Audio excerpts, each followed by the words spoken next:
Welcome, one and all, folks, to Hazard Analysis on YouTube and KOE Nation on YouTube and Big Buckin' Empire on YouTube and Facebook. I am your King of Extreme, Phil KOE, the man of the hour, the man with the power, the man that makes the other podcast gower, the prince and potentate of the political parlance, the lord of the Scottish Highlands, and one damn handsome man, if I do say so myself, your King of Extreme, Phil KOE, folks. Now, let's see. Yes, you are getting every beautiful sound that is my voice. For a minute, you were getting two fills for the price of one. I am also joined this evening by my indomitable broadcaster. Tony, you're looking different tonight. I'm feeling different too. And it's kind of weird. You know what I'm saying? People are looking at me a little bit different, treating me a little bit different. It's kind of strange. Well, without further ado, let's just start this one off with a bang. I need to know what you make of this, good sir. My buddy Tony, he reviewed something for all of us. Hello, this is Tony fucking G, and I represent the KOE Nation. And when I'm not feeling fresh, you know what I like to do?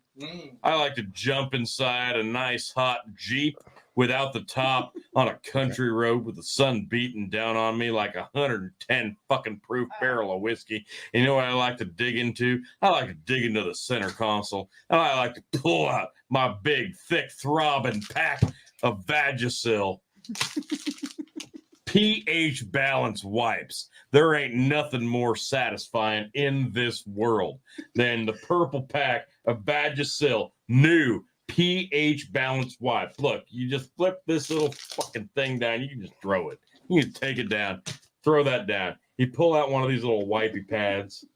You go, oh, right there, on the back of the neck, under both armpits, bam, and right down the chest, right down the cleavage. Take a big whiff because it's like a lady's shoe, and then you flip it. All right, and then it's gone. And then you feel like a Massengale country flower, like the women's in the 80s. You know, they take a shower, the old douche bottle. They just shove up the hoo-ha. I'm the 15-time Revolutionary Wrestling Podcast champion, Tony fucking G. I represent the KOE Nation, and this is my review of the Vagisil wipe. Here for you, the KOE Nation. I'm just...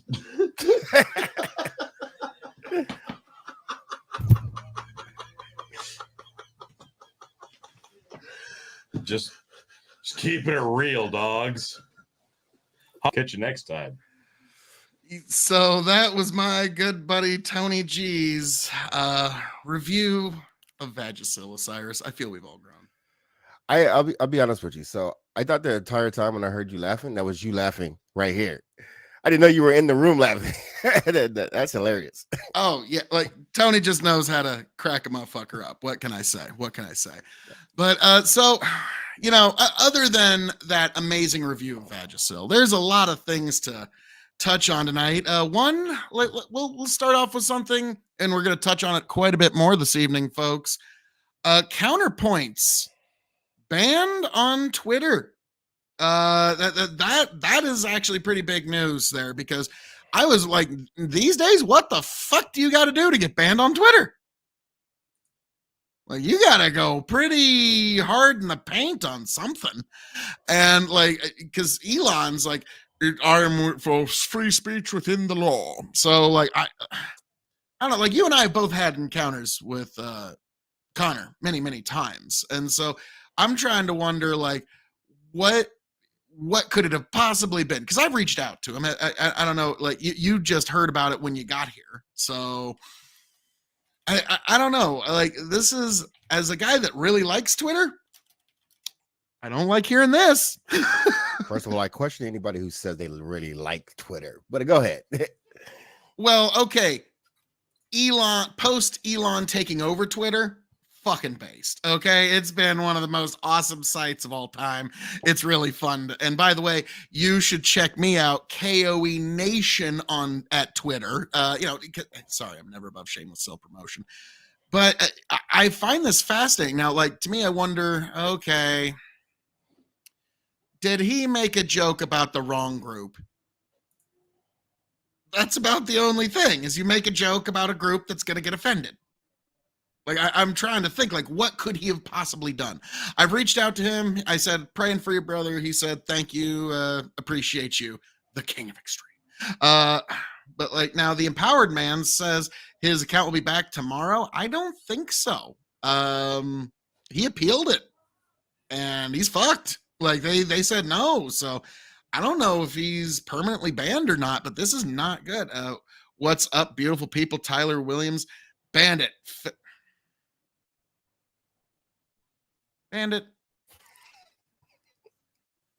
Bandit. You know Why? what time it is. And this is the only gin I have in the house right now. Is this Oh my god God. awful, like this awful gin that Does it Tony- taste like it looks? Yes, actually, yes. That's terrible. It tastes like ass. Looks like ass, tastes like ass.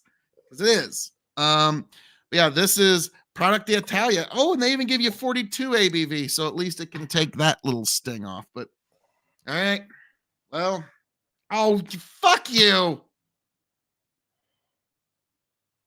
Steve saying gin, Tyler saying gin. Is that 3 gins? That's 3 gins. That's 3 gins. It's a party. I didn't want to start this early. Like now, you see, that's why, like, whenever on any of these shows, I always consider, like, look at my amazing debate prowess. Even though people keep shoving gin down my throat all night, I'm still on top. So, fuck. Oh, that was an overpour. Oh no. Well, you fuckers are getting your money's worth tonight. So we got Bandit Gin, Steve Gin, Tyler Gin. You got this, buddy. Yeah, fuck all y'all. To fighting, stealing, and drinking. If you're gonna fight, may it be for a friend. If you're gonna steal, may it be a lover's heart. And if you're gonna drink, by God, I hope it's with me.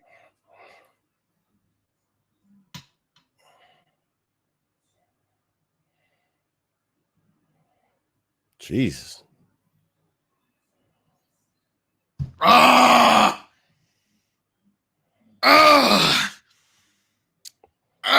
This is the sacrifice I make for you. That almost didn't go down.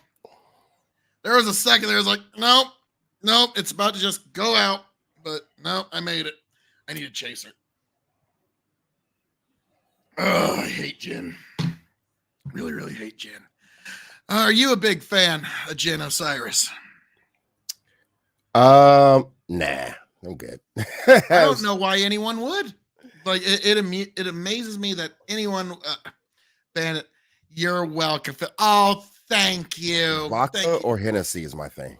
Ooh, Henny? Yeah, I'll do Hennessy. Kvass. Actually, funny enough, I was cleaning out my my drawer, my cognac drawer, and I actually got on my card table some Hennessy XO and Courvoisier VSOP. Those are 2 of my favorites. I did have years ago a bottle of Courvoisier 21 year. Heavenly, but I don't think I'll ever find one again. Actually, over on my table here, I got a bunch of cognac. That's just always kind of my joke for it. Cognac. Because I love cognac, but YouTube couldn't give 2 shits of a flying fuck about cognac. Like, it's, you put a bourbon review up, it'll get some serious hits. You put a cognac review up, like, people will care more about economic theory in the 1720s. It's what is it about cognac that people don't? I don't know. Like, it's just the YouTube people just don't seem to care. It's immensely popular. People buy it all the time. It's just people seem to already know about it if they're buying it. So I don't know. Like, now me, I'm eventually going to do a Courvoisier versus Hennessy line review where go from the VSOP, XO, the whole 9. Like, we're going to do a deep dive into cognac one of these nights. But whenever I get Tony over, he's like, fuck that. Let's do some bourbon. Yeah, okay, all right. So I'll be honest with you, I'm really not that picky. So if I came over and you just happen to have gin, hey, look, you know what? Make it a party. Gin it is. See, like, now, if you come over to Castle KOE, I have a very diverse liquor collection. So I would rather you have 10 drinks of different things than like 5 drinks of the same thing. Okay, like I would want you to walk away having had an experience. Like, okay, I now know more than I did before, and I had a damn good time doing it. So, yeah, if you're ever here at Castle KOE and we're playing cards, diversity of liquor will not be a problem. But Osiris, all those times you're up in Nebraska, Right. like, yeah, all like, has there ever been a time in your life you've ever even been to Nebraska? I'll even count like having to stop at Omaha Airport for a minute. See, that's the thing. I've been to a lot of places that are kind of like places I've been through, and I can claim that I've never been through Nebraska. I don't even know why I would go through. Maybe I've flown over it from the East Coast to the West Coast. Maybe I have no idea. There's a chance of that. But yeah, like we've got what a lot of people don't know is Interstate 80 basically connects Los Angeles to New York City. Okay, that's the interstate that goes east-west, connects the whole country. At York, Nebraska, it intersects with Highway 81, and Highway 81 goes south, and then it eventually turns into Interstate 35 all the way to Mexico. So that is how that works. And actually, wait, what? 35? Yeah, I believe it's Interstate 35, maybe 34. You'll have to, but the one that goes all the way to Mexico. But we got another run in here. I live on Interstate 35. Well, then, you would know. We've got another person coming in here. Not sure if he's all fully ready to go, got his camera up and everything, but we've got Sprouticus coming in, good sir. Yes. We got something getting ready. Hey there, Sprout. Can you hear us? Can you hear us on the other side, sir? No, sweet. But we do have a wayward sprout that's on his way, folks. Do not worry. This wayward sprout will sprout into amazing content and amazing time for all of you folks. But Osiris is checking Interstate 35. Sprout, God bless you. We'll see how you come along here in a few minutes, because Sprout's got some interesting stuff he wants to get into, and I'm actually kind of we lost Sprout. Okay, we got Yank. Hey Yank, how we doing there, sir? What's up, buddy? Howdy. We had Sprout for a few seconds, then we lost him. I'm gonna check Discord to see if he sent me some sort of message type from messaging. Cyrus, how are you doing? Great. How are you? I'm doing good. Fantastic. So it's Friday night. I'm a maintenance guy of 260 trailers, and magically everyone just decided they needed to call me tonight. That's the way it works, isn't it? Times. Alesto goes, producer needs alcohol. You have alcohol? He's got a fireball shot. There you go. Somebody wants to make him take a fireball shot. My gut would really appreciate it. Bandit goes, I-35. Even numbers run east to west, odd run north to south. Thank you. Right. Yeah, I live on 35, which runs north to south. Yep. So if you were to just stay on that bad boy, you would eventually make it to Nebraska. I didn't even know that. That's good information. Hey, that's good information. But maybe if I just want to run away from my family, I'll just keep driving north. I was trying to sit on my couch and, talk to you guys just from my couch, but God forbid I trust my laptop to do what my desktop's supposed to do, so. Yeah. Technology, even in the future, nothing works. So, Sprout, welcome back, sir. Welcome back. Thank you very much. How you guys doing? Oh, can't complain too terribly much, sir. So, apparently, I didn't scream you away from ever wanting to come back. Not bad, guys. Normally, that's not the reaction. But Sprout, listen, Phil, I could take all the screaming. Go back and find my old videos where I first started entering politics, and I'm used to 7-on-1s, so one-on-one scream matches is nothing. Nice. Like I always say whenever I go onto panels, so basically it was 8-on-1, which was really unfair for the other 8. Damn. It wasn't even not a flex at all. No. Well, if it only happens almost every day. So what can I say? And I'm also very modest. I'm the most modest motherfucker that's ever been known. So now, Sprout, before we get into the wider world here, did you hear that Counterpoints got banned on Twitter? Oh shit! For what?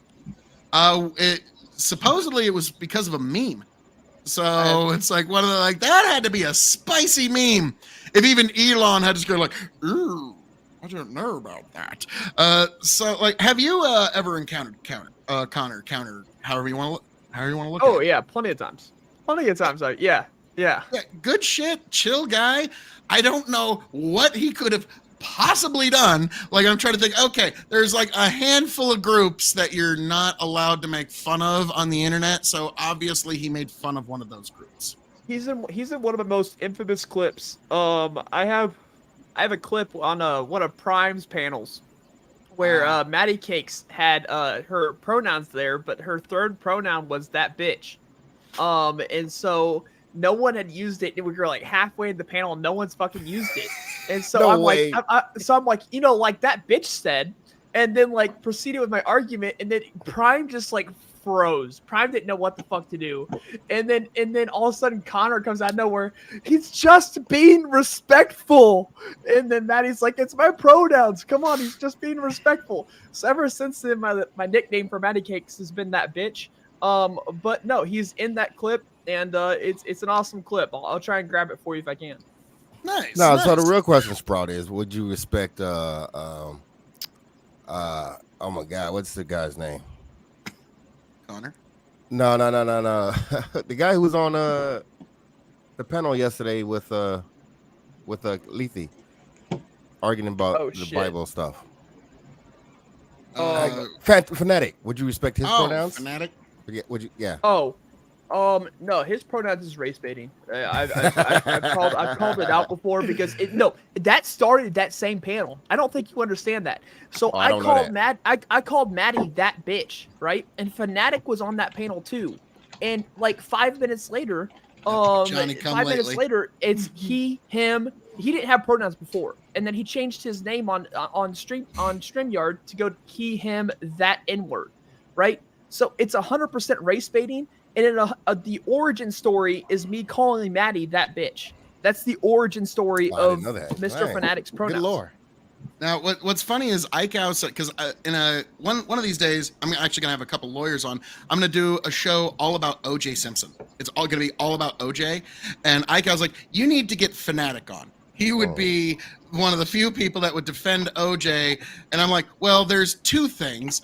Fanatic hates my guts with a passion, so he would never show up. So that's not gonna happen. And then Ikeow's like, and he also defends Bill Cosby too. It's like, I wonder what's the common factor there.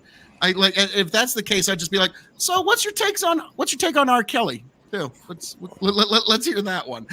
Because yeah, Fanatic and I have never gotten along, so it's too bad. I'd like to get his take on OJ, but he'll never come on. But yeah, like I just knew like a Johnny come lately, he was gonna like I think I actually saw that panel, Sprout, where you did drop that bitch, and then just a few minutes later, like a Johnny come lately, Fanatic's trying to get in on the game. Now, the funny thing is, I always find like Fanatic, like we won't spend too much on it. I find it fascinating that he won't curse, but he will say racial slurs. Right. Does anybody else find that strange?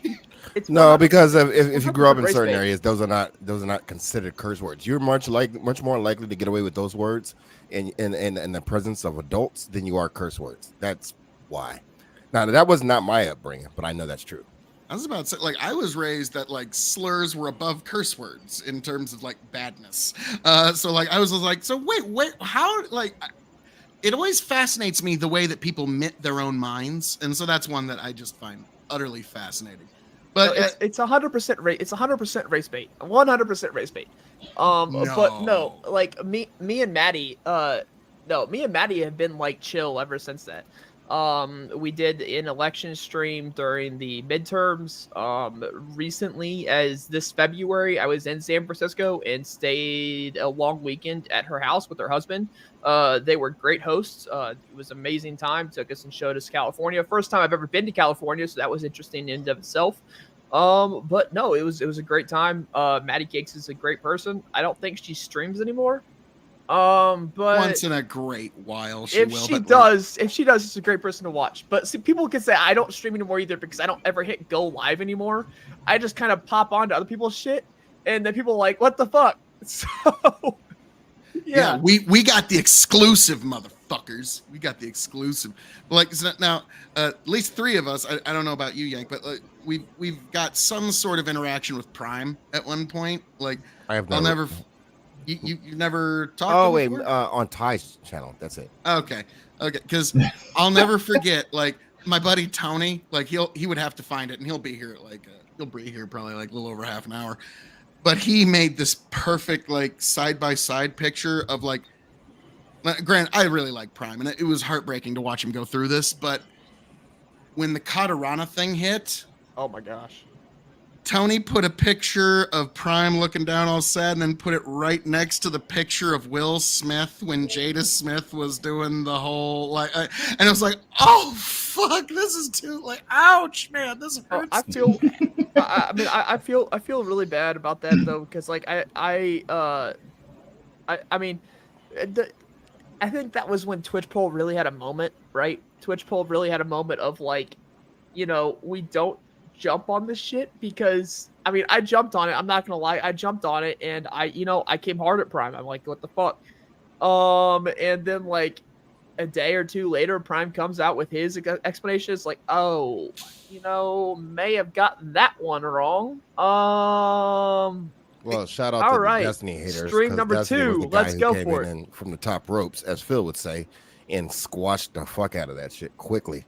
Yeah. You know, yeah, I will give Destiny credit on that one. Like he jumped off the top rope and he put himself out there too. Like that was one of those that could go very wrong because he was walking out on a plank where people had a very sharp saw behind him. Okay, like that was. But, Oh yeah, if that turned out the other way, if that Oh. turned out to where Dylan was right, Destiny's reputation would have been squashed. he might be a guest on this show. Okay, like it would have been like, oh man, you don't get no lower than. No, I'm kidding. But like, no, I always kind of You're joke right. like, The you know, Jets we- have fallen. yeah, I always kind of joke like, you know, we could probably get Roger Stone on this show. It's not like he's doing much these days. I mean, like he's disgraced in every other regard. So let's get him on here. But no, I that one was truly an interesting moment for me because like, wow, this poor motherfucker. Because like to me, Prime, I'll always be grateful for him. He helped raise $2,000 for the hashtag Oliver Strong cause when my nephew was battling pediatric cancer. So I'll always be in his debt. But I was like, wow, in this era, somebody's personal like attempts to like court someone can be known for everybody from the Queen of England to the Hounds of Hell to fucking know. Like we should not know that like any of this. It's like I kind of felt like Prime, I need to take you aside. We need to work on your game, man. You need to come here to Well, Nebraska. Come to a barn dance. I'll hook you up with a bunch of fat white girls. You'll get the stank of desperation off you. It'll be fucking like, trust me. Well, I mean, it was Prime's thing that made me start questioning myself, right? Because my wife has always told me that I'm naturally flirtatious. Like that's how I operate naturally within the world, is that I'm naturally a flirt. And so like when I saw kind of like what Prime went down, I had to start questioning myself and my interactions with women. And I'm like, have I been too flirtatious? Like, have I just kind of like let the way I operate the world naturally take over too much online, et cetera, and so on? I'm going through all my DMs, like sweating through them with my producer. I'm like, is this bad? And my producer's like, you're overthinking everything. I'm like, well, of course I'm overthinking everything. You see what's going on? Like, but yeah, I mean, nothing bad. I mean, I would have had allegations of it if it was bad, but no, it was just it made. I think that's really when like again, Twitch had like a moment. It was like, oh shit. Maybe you shouldn't try and like date people online, especially like within Twitch poll. If you are in Twitch poll, like I think it's dangerous. If you are in Twitch poll, dating another streamer that's That's what I was gonna beneath you in say. views, or Why would dating you? a chatter. Why would you interact with the people in Twitch poll? Because if you're especially if you're making money off of this, it feels like fraternizing in the workplace to me. A little bit, and like now, okay.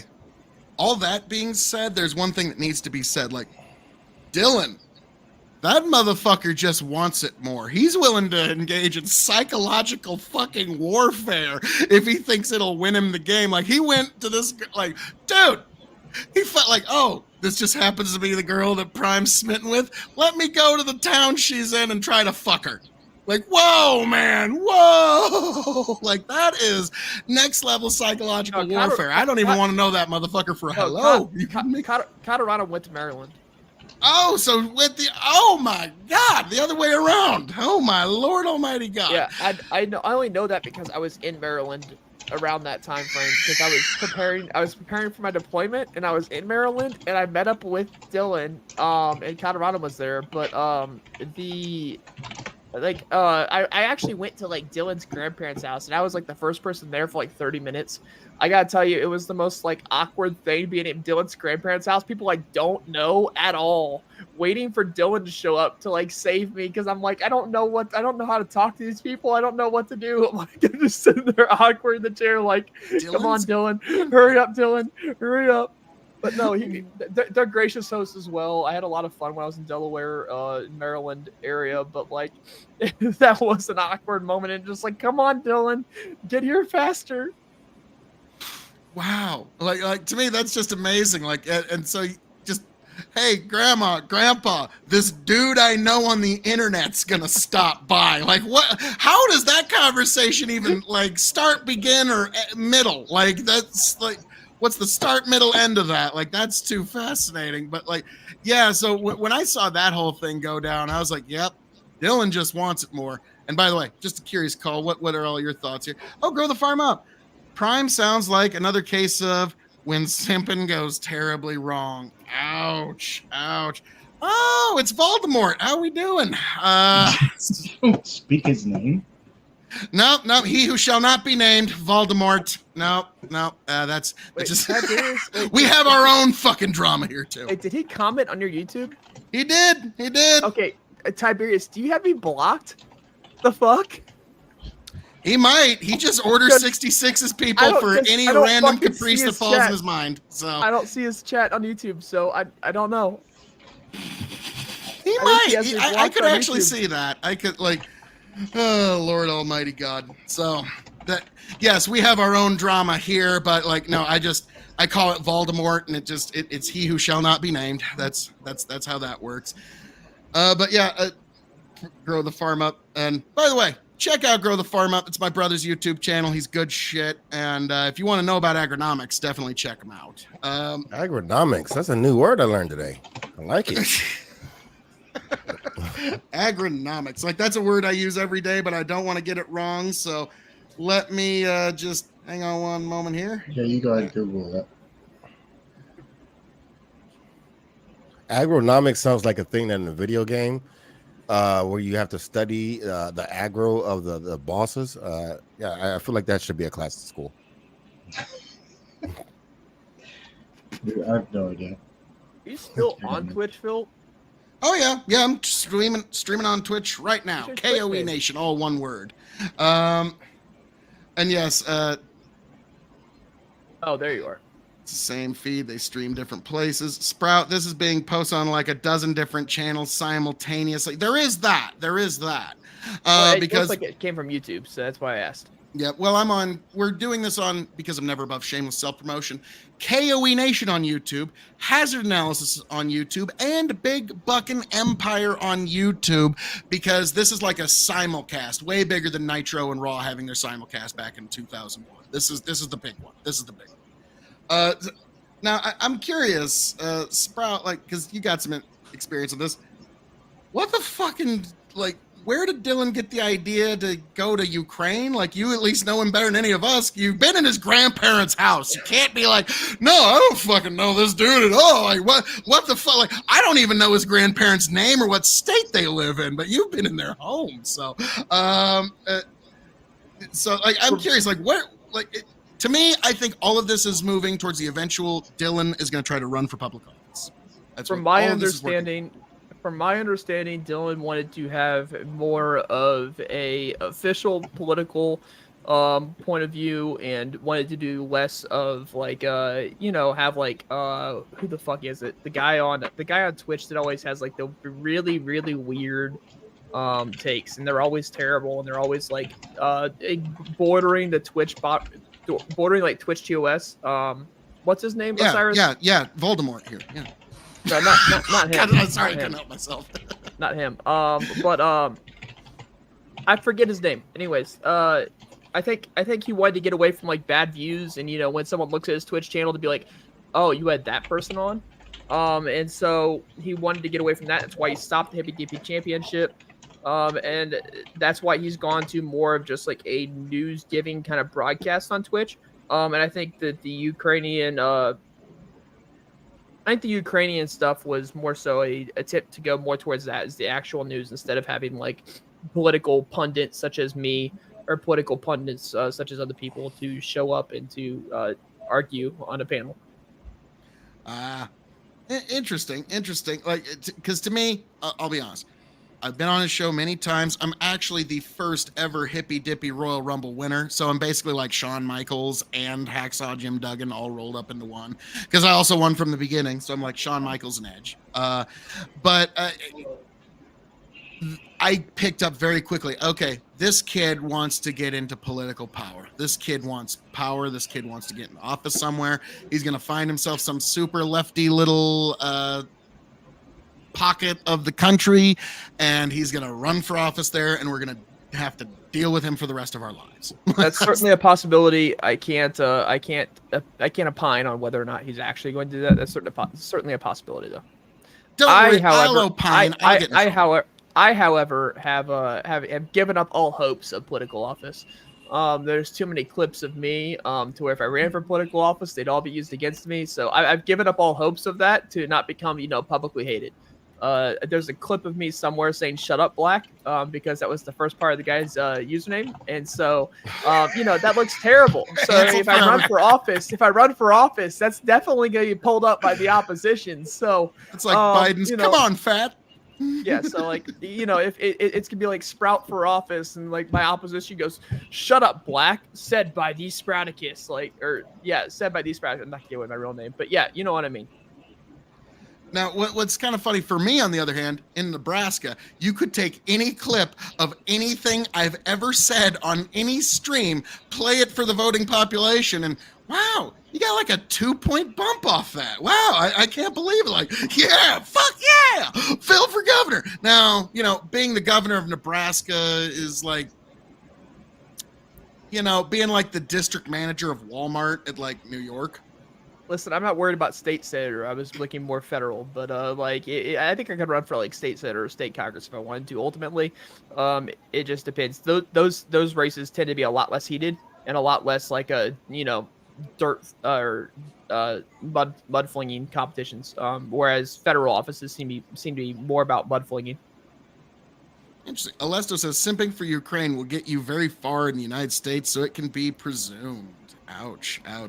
Like, yeah, I'm seeing a lot of folks on Twitter as of late, and to pull another person into the Twitter drama, because fuck it, we're talking about Twitch and Twitter drama right now, folks. This is the fucking hard-pressing issues.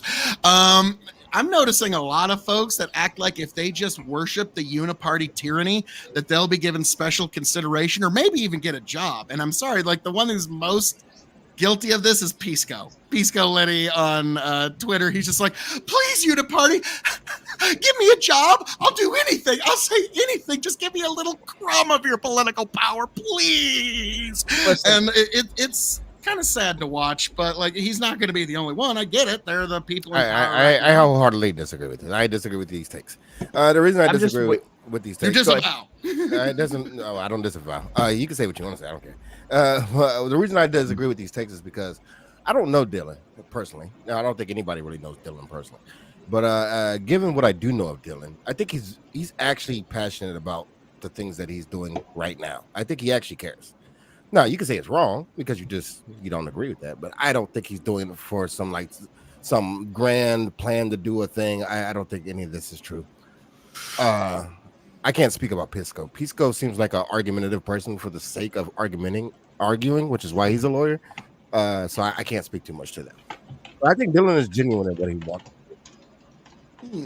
Now, I'm curious, Sprout, have you ever encountered the lawyerness of Pisco? I have, yes. You can pretty much name anybody, and it's the likelihood is that I've encountered them. Fuck. All right, let's go fucking hard in the paint. George Clooney, Dick Cheney. Come on, let's see. I'm talking about Twitchpoll. Twitchpoll, you can pretty much name anybody, and the likelihood that I've encountered them is fairly high. Yeah, at this point, same here, weirdly enough. Like, you think it's like, man, I'm never going to interact with this person. A week later, I'm on a fucking show with this person. And it's interesting. Don't let the door hit you or the good Lord split you. So in terms of the Twitch drama, the Twitch poll, the Twitch, all that, it really all kind of comes back, and I'm going to tie this together before we move on to something else, to Counterpoints being banned on Twitter. As somebody on the right, like, actually, I'm going to go like, Yank, I know you don't have a lot of interaction, but I'm going to ask both you, Osiris and Sprout. We'll start with you, Osiris. Do you, as Connor, on the left or the right? He's clearly on the right. Moderately on the right, but clearly on the right. Sprout, where do you put him? I put him on the right. I put him moderately on the right, but I put him on the right. I don't think it's much of an argumentation. If you've watched his debates or if you debated against him, he's on the right. He's just more moderate than you would normally see. Yeah, like, to me, somebody who's truly on the right, it's like, okay, he's A-okay on Second Amendment issues. He's got a couple of libertarian sympathies, but I see him giving way too much to the left, to the point where it's like almost like trying to straddle that fence too hard. Like my buddy Tony, I love him dearly. He's so fucking moderate. He straddles that fence. Like literally, when we took the political compass test, he literally fell right in the middle of left and right. And I love him to death, but his politics infuriates me. Wait. And so can I want to pick that apart a bit. Rocket. I don't think most people who are not trying to kowtow to whatever side they're on is going to fall neatly into any left or right thing, right? Like you're gonna have right-leaning conservatives who are okay with abortion rights. They're completely because they feel like that's okay. You're gonna have people on the left who might be okay with say conservative economic ideas. I don't believe that there is a way to say that somebody is not right or not left because of one thing that they think of or one other thing that they think of, because 90% of them might be conservative while this other 10% isn't, and I think it's unfair to call that part out. Go ahead. I understand what you're saying there, but like to an extent, like there are ideals that take precedence over others. And so you have to kind of ask, what's the thing that they most value? And is that something that's more left-leaning or more right-leaning? And to me, that's how you get a greater approximation. Because like for somebody like me, it's like lower taxes, greater gun rights. Okay, those are two northern stars for me. That is my northern light to guide where I'm going to go in politics. And everything else kind of is a consequence of that. How do we get lower taxes, greater civil liberties towards individual liberties for things like gun rights? And that's where, like, to me, Connor, I get the feeling that he's like almost like socially conservative and economically liberal. And it's like, that's. And this is why categorizing people is a bad idea, because nobody's going to neatly fall in any bucket unless you're extremely on one side or the other. Most people, the average person, is gonna be some agglomeration, a rubber band ball of these things and these other things, depending on where they grew up at, depending on what they think. Unless they're just following the trends, then they probably have no ideas. Sprout, is there anything you want to add to that before I get to this comment here? No, I'm good. Okay. What is your IP? Says going full right goes anarchy. Why I never understand how a commie and an anarchist be friends, complete polar opposites. And to me, like that, I always find it funny when people say that they're an anarcho-communist, because it's like, okay, state takes complete control of everything, and then question mark. Well, step 3, anarcho-communism. Is it really polar opposites though? Because every anarchist I've talked to always seems to be that they want to be the ultimate authority of what anarchy they want, right? Such as, like, if you talk to what's his name, he's an Fabian Liberty. If you talk to him, he's got very strict rules on what his anarchy would consist of. So it seems to be like they want to be like the ultimate dictator of what goes in the anarchy and what doesn't. So is communism and anarchy, like anarchy principles, really that far apart? I don't think so, because I think everyone who wants anarchy wants to be like the dictator of what's in that anarchy and what isn't. Now, first of all, two things I'm going to say. Fabian Liberty is what happens when you order Stefan Molyneux off of Wish.com. That just needs to be said every time he comes up, because there's not an argument that falls out of his mouth that you couldn't find from a Stefan Molyneux podcast in 2015. Okay, it's this is kind of old hat. I've heard it all before. And when it comes to the ANCAPs versus ANCOMs, to me, ANCAP won't ever be achieved, but its thought process is at least coherent, okay? And that government becomes less and less and less and less and less over time. While the ANCOMs are government has complete absolute power of every single thing in all of society and all humanity, and then it will just magically give it all up, and then we'll have magical anarcho-communism overnight, and it will just spring from the ground as if grass springing from the spring rains. And so it's a fantasy, and it's absolute nonsense. And so now, before we get into that, guys, I have a new announcement to make, a new run-in, a new entrant, a new person, a new voice for the voiceless, the beard of knowledge himself, iCow Rich. How we doing, iCow? Not bad. How are you? Had to give, I saw you take a bite there, so I had to all right, stretch for time, give him a minute. All right, the man of the hour, the man with the power. I was just gonna start going off. I don't know if I deserve all this intro. Every time I've seen him, he's always. Oh, I forgot I was reading. Every time I see Ico come on, he's always eating something. Every time. Yeah. Listen, I'm always on my there I way. go. I'm always right back from work, like I was in the car. listen, I watch Ico, a lot of listen. streams. That's I have a I'm the bone- background guy. I got a nobody bone to knows pick who I with you, am. Ico. Okay, I sent you a DM and never got a response. Okay, I sent you a DM in no. Discord and never Oh, no. got a You response. What was the slid in DM? your DMs and you ghosted him? Yeah, go back to Discord. You'll see the DM. Grow the Man, farm I've up got to says scroll way down. Let's see. hold on. people Scroll don't. way down. What do you mean? I don't I see sent it. it to you a couple days ago. You're like the 15th down right now. Okay. Ico's, 15th he's down? flexing. He said, "I'm really Ico's popular, and I don't have Ico's time for getting this DMs shit." from everybody. Okay. I'm not a big expert on Genesis, so I don't know what I could contribute, but I'm more than happy to talk about it if you want me there. Okay.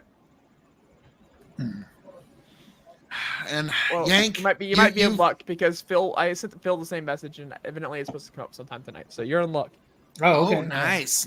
Yes, we will get to that here a little later. We got a few things to touch on, but Yank, good sir, Yep, I'm out. peace. Time to go. Later, God, dude. Later. Good seeing you guys. Man, you said Yank. I thought maybe it was Yankee Takey for a second. Hey. That's what I do in my spare doodle time. dandy. All right. And it goes, iCow doesn't respond to dick pics. Sorry, Sprout. Oh, yeah. I mean, I at least expected a response. Okay. It has to measure up, It's not fair. you need a thumbs up or something, or at least the laughy emoji, something. Give some sort of reaction. No, just dick pics. No, just wow. Okay, all right. That's where every podcast. You wouldn't believe how many dick pics Phil KOE requested I send him before he invites me onto his show. I think the total at the end of it was like 12. Maybe 13. Hey! I make sure that every male guest that comes onto this show has, so I guarantee, the biggest penises in podcasting history. Okay, you don't get on the show unless you at least got an 8-inch python packing. Okay, folks. So no. On this show, we make sure. So that's the. So you can rest assured, ladies. Any guy you see on this show, at least an 8-inch python. All right, because I won't accept anybody less on this podcast. That's fair. I could not help myself. I'm so sorry. So, gentlemen, we're shifting a little bit here, and we're getting to an even more important topic. They are not dressing appropriately at the Senate, folks. Are you like, I don't know what to make of this. The fucking sky is falling. The end is lost. All is lost. The end is nigh. They are not dressing appropriately at the Senate. Have you guys been able to even exist knowing this? Well, I don't even know what this is about. I think I should be able to wear this on the Senate floor. I don't think it matters what you wear on the Senate floor as long as you're not like being inappropriate. I think that you're a representative of the people, and if you dress like the people, then that's fine. You're a representative. You're not. I don't think it should be a requirement to wear suits on the Senate floor. You're just a representative of the people. So if you dress like the people you represent, I don't care. Interesting. ICAL, this pivotal issue that we should definitely teeter democracy on over. Yeah, I used to. Okay, so you guys know I'm a speech and debate coach. So one of the things that I do is I talk about like how to dress appropriately for a speech. And a lot of like speech professors, especially that I've seen like that teach at the colleges and stuff like that, like freshmen type, community college, that sort of thing. They will often teach to their students that you should always wear a suit and tie to every presentation, every time you give a speech. And at the time, there was a time when I worked for REI. I don't know if you know who they are. It's a co-op that sells like tents and sleeping bags and stuff like that. Like it's really, really cool kind of progressive like outfit, but they're a business, but they're a co-op. And if I were to give a speech about hiking the Appalachian Trail, at one of those REI stores, wearing a suit and tie, that would be utterly inappropriate, like for the occasion, right? So I think like what Sprout said is kind of makes sense that you're representing your people, and this we all know what this is about, right? This is about one particular senator who doesn't like suits and ties, and he presented himself like in a hoodie the entire time he campaigned, and he won like with a relatively large margin in that state, representing his people like with what one might call working class attire. Like that was, I think, what his appeal was. And it's one of the things that helped him win, like somebody who was like really effete, like Oz, who would always wear a suit and tie, of course, and was always like, he had that crudité thing, like there were a lot of times where he came across as not appealing to the working class particularly. So anyway, that's what got him elected. So to say that he should be able to stand on the Senate floor looking like the people that he's representing, I mean, I can see an argument for that for sure. Interesting. Osiris, this essential, like we should hold off any expeditions to Mars over this topic. What is your take on this, sir? I agree with Sprout on this a bit. I don't think it's that big of a deal. I don't think you should care. They're a representative of the people. They're not, they're not bankers. They're not any of these things. On the other hand, though, because I like to play both sides of the fence as a great centrist I am, you also have to, if you do wear a hoodie on the Senate floor, you will be judged. You have to understand that people are going to look at you a certain type of way, and you can't be mad that people are like, what is this fucker doing on the floor with a hoodie on and some tennis shoes or whatever he's got going on, which is also fair on both sides. So if that's what he wants to do, that's fine. It's like free speech. If he does it, he should expect the consequences. The take I'm going to have on this, just one moment here. And you'll actually like this, Sprout. I'll never forget. It was a quote by Pastor Steve Lawson. And he said, how you dress to church is how you feel about God. Okay? If you come very formally dressed, if you come in your Sunday best, you're trying to bring your best before God. If you're really slouched and slacked and like you're coming in like t-shirt and torn jeans, then that's how you feel. That is what you feel is presentable. And so this will show all the American voters exactly how each senator feels about representing them. And so in the end, like I even support it, but for a very different reason, because some people always say absolute power corrupts absolutely. I always say absolute power reveals absolutely. And so once you give these folks power and they don't get a lot of pushback for it, this will reveal how they actually feel about running you. Like Kirsten, or however she says her name, Cinema, Yeah. She shows up in some weird like fucking Hunger Games gown, like, and I'm like, oh, okay, so this is all circus to you. That I okay. disagree. I disagree. I was actually gonna kind of like have a little bit of disagreement with Osiris's point, but I like fully disagree with your point. Your point, Phil. So this one's actually gonna go towards you. But I disagree. I think that what you wear to church does not depict on what you think of God. As a matter of fact, I'm a pastoral resident at my church. And I wear torn jeans to church all the time. I wear street clothes. I wear street clothes that I would typically wear day to day. I wear a regular shirt. I wear my chains. I'll wear flat bill hats. I wear what I would typically wear whenever I decide to wear when I wake up. And there's a very important point to this, and it's because my church is a neighborhood that isn't like well off. It's not a white majority neighborhood. It's the part of the neighborhood in the state of Indianapolis that's kind of forgotten about by the government. And so I wear clothes that if someone walked in, they would feel comfortable knowing that they're not the only person wearing clothes that they had. Come as you are is a very big point to me when it comes to Christianity. Is come as you are.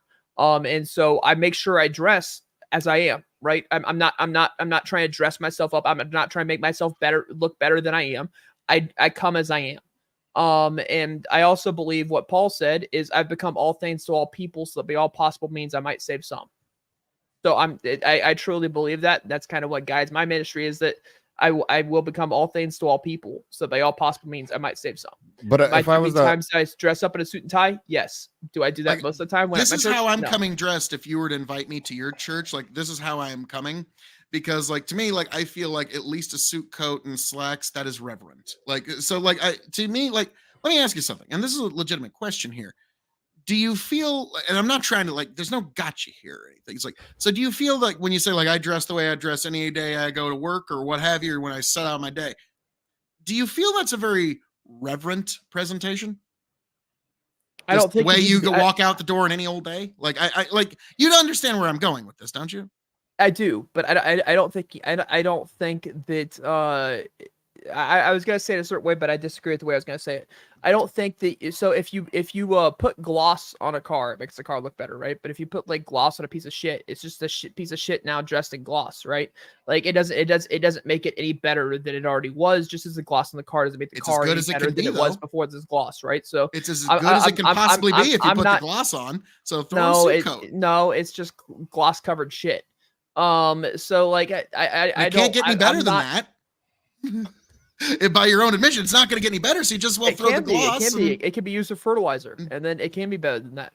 But adding the gloss in there is going to kind of hurt the fertilization of that. So, anyways, what I'm stating is that I come as I am. I'm fully respecting that I'm not enough. I'm fully respecting that it's Jesus' grace and it's Jesus' forgiveness that allows me to be considered righteous and underneath the eyes of God. I come as I am. I don't try to make myself look better. I don't feel that I have to make myself look better. As a matter of fact, I've oftentimes thought about wearing Peter's cross just as a recognition that I'm not worthy. And for people who don't know, that means an upside down cross. Just as a recognition of like, I'm not, why not? Wait. Christ is crucified on a proper, proper cross. So do you know how that's Peter the was cross crucified? that matters. Peter's cross. Do you know how Peter was crucified? Yeah, upside down. Okay. Is Peter Jesus? Why are you giving him any worship or veneration? 1 second. What? No, I'm not. You're sounding a little Catholic here. I'm asking you a question. I'm asking you a question. I'm all about it. So how was Peter crucified? Upside down? Why was he crucified upside down? Because he didn't want to get crucified like Jesus. Because he's not Jesus. He's not God. Because he wasn't worthy to be crucified the same way as his Lord, right? That was his reasoning.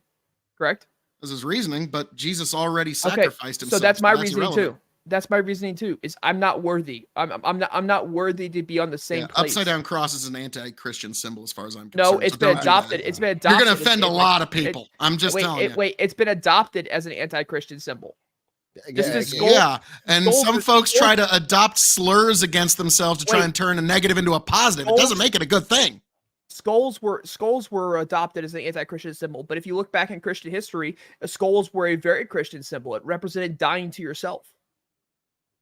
Okay, what church has skulls in them? you Early go to? churches, early churches, many of Okay, them. one that you attend. Like I said, not modern day, but early churches had skulls. Okay, like yeah, show me. Like I would be very skeptical of that. Show me some documentation of people venerating skulls. That would be very fascinating for me. This sounds very interesting. Not really. So if I was to bring it back to, I mean, you guys can have this conversation, but I want to just kind of go off. There are venerated skulls there in Italy.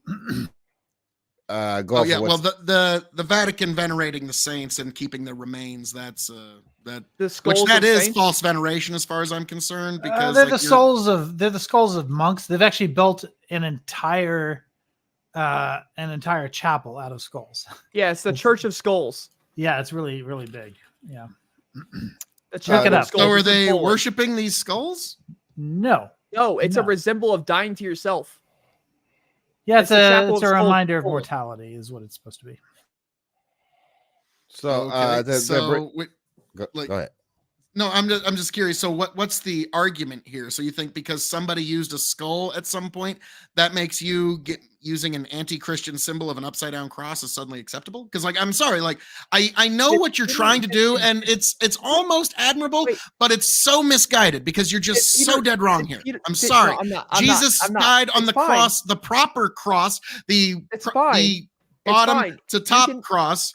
That is the only cross that needs to matter to anybody. And your upside down cross is just gonna make you look like a metalhead. Was Peter wrong for being crucified upside down? He was getting crucified no matter what. Was he wrong to be crucified upside down? I don't really know how to answer that. Well, because you don't know how to answer it, you don't know how to answer any other question regarding the upside down cross. If you can't tell me whether I sure can, because it's upside down. No, it's been used as an anti-Christian symbol for centuries. So then you let society guide your thoughts on Christianity. Society now so guides are your you thoughts on Christianity. No, because this is where in Christian doctrine does it ever endorse an upside down cross anywhere ever? Where in Christian doctrine does it Where? You ain't gonna find it. This is just something you made up in your head. You're bypassing the Bible. Jesus made his sacrifice on the cross for you, sir. Any other veneration is heresy. This is absolutely what you're doing is heresy. I'm sorry. I'm trying to push you out of the way of an oncoming bus. Well, you need to listen, because you're interrupting every time I try to make a point. You offered an absolute in which there's not an absolute. The Christian church has never encouraged the use of upside down crosses. The Christian church in doctrine has never discouraged the use of upside down crosses. And if they have, I encourage you to bring it to me. Show one positive mention of it for any believer. Neither positive nor negative. Show one. Then you're just making up something in your head. You're just admitting you made this up in your head that you think this is a good veneration. No, this is heresy, sir. I'm trying to warn you.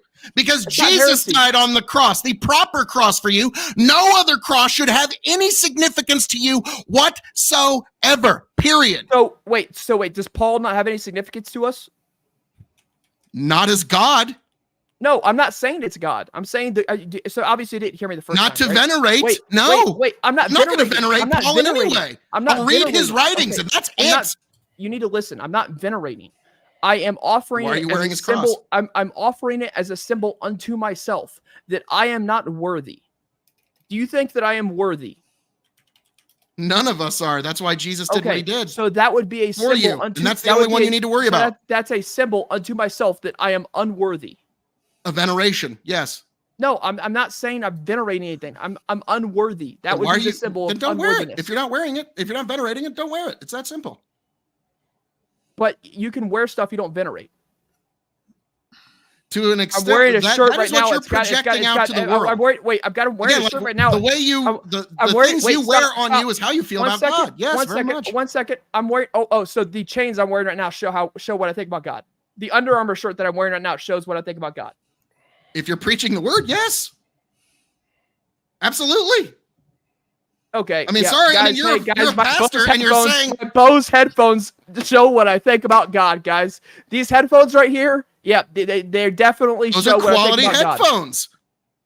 But no, I'm saying the way that you actually dress does actually, whether you like it or not, how you present yourself every day, 100%. you sell yourself every day the minute you walk out the door. Okay. I 100% Now, before we disagree. get one more thing, we got a referee on this. We got a new entrant to this battle royal, and that get roped is into religious conversations every the time. Lethe Oh water my cup. God. I heard I Memento Was his Mori and fucking came running. bat symbol. He saw the bat signal in the fucking clouds.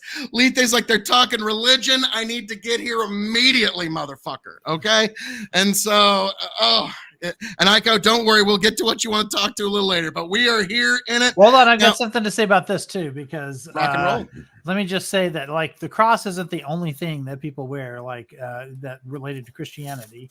The Christian fish symbol is quite common, also very ancient. What Sprout is talking about is called the Petrine cross, and is mentioned as early as 200 AD by is it Clement of Alexandria, someone like that. And I can't remember exactly who it is. No, Origin of Alexandria mentions it first. But I do think it might be unwise today because of the way it's been co-opted. It's sort of like, yeah, the swastika has like innocent sort of like Buddhist like origins or whatever. But you wouldn't go around wearing it now and say, oh, well, I mean this in the like the pre-Nazi. I would counter But that. I'm just though. really Tibetan. I would counter that. I would counter that. I think it would be a conversation piece for unbelievers. I think that would be a huge conversation piece for unbelievers. If where you can get the people who conversation don't started, right? believe- But how many people just see it and walk on?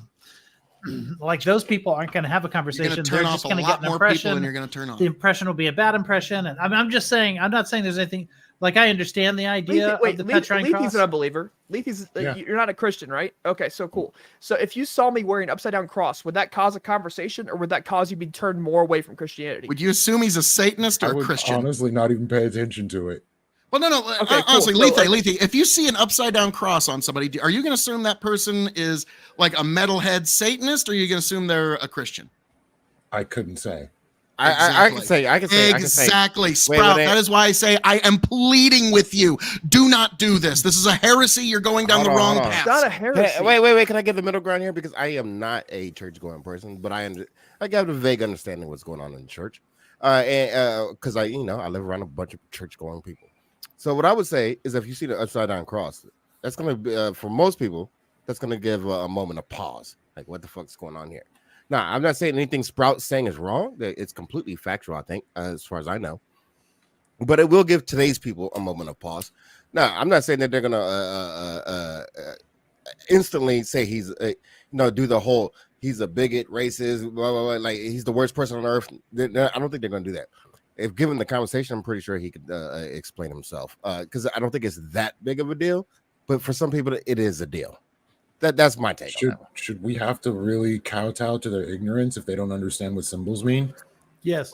I mean, that's kind of the way the world is, isn't that? No, wait. Right, that's the nature of Just a rhetoric. quick one. Like, yes. yeah, most folks don't have as sophisticated minds as the folks No, on this it's an- panel. You can remember. It is an upside down cross in lieu of an upside down crucifix. I think if you had an upside down crucifix, then that would be a heresy. An upside down cross, however, I don't see as heresy. Upside down crucifix, Well, yes. but he was I literally mean- crucified upside down. So Well, an but upside down having crucifix- there's a difference between having a crucifix and a cross, right? Can I give my opinion on the crucifix? right, but it would be a crucifix of Peter, right? It would be Peter on the cross upside Right, down. but That when would you're be- looking at a crucifix, you can't really designate Peter from Jesus.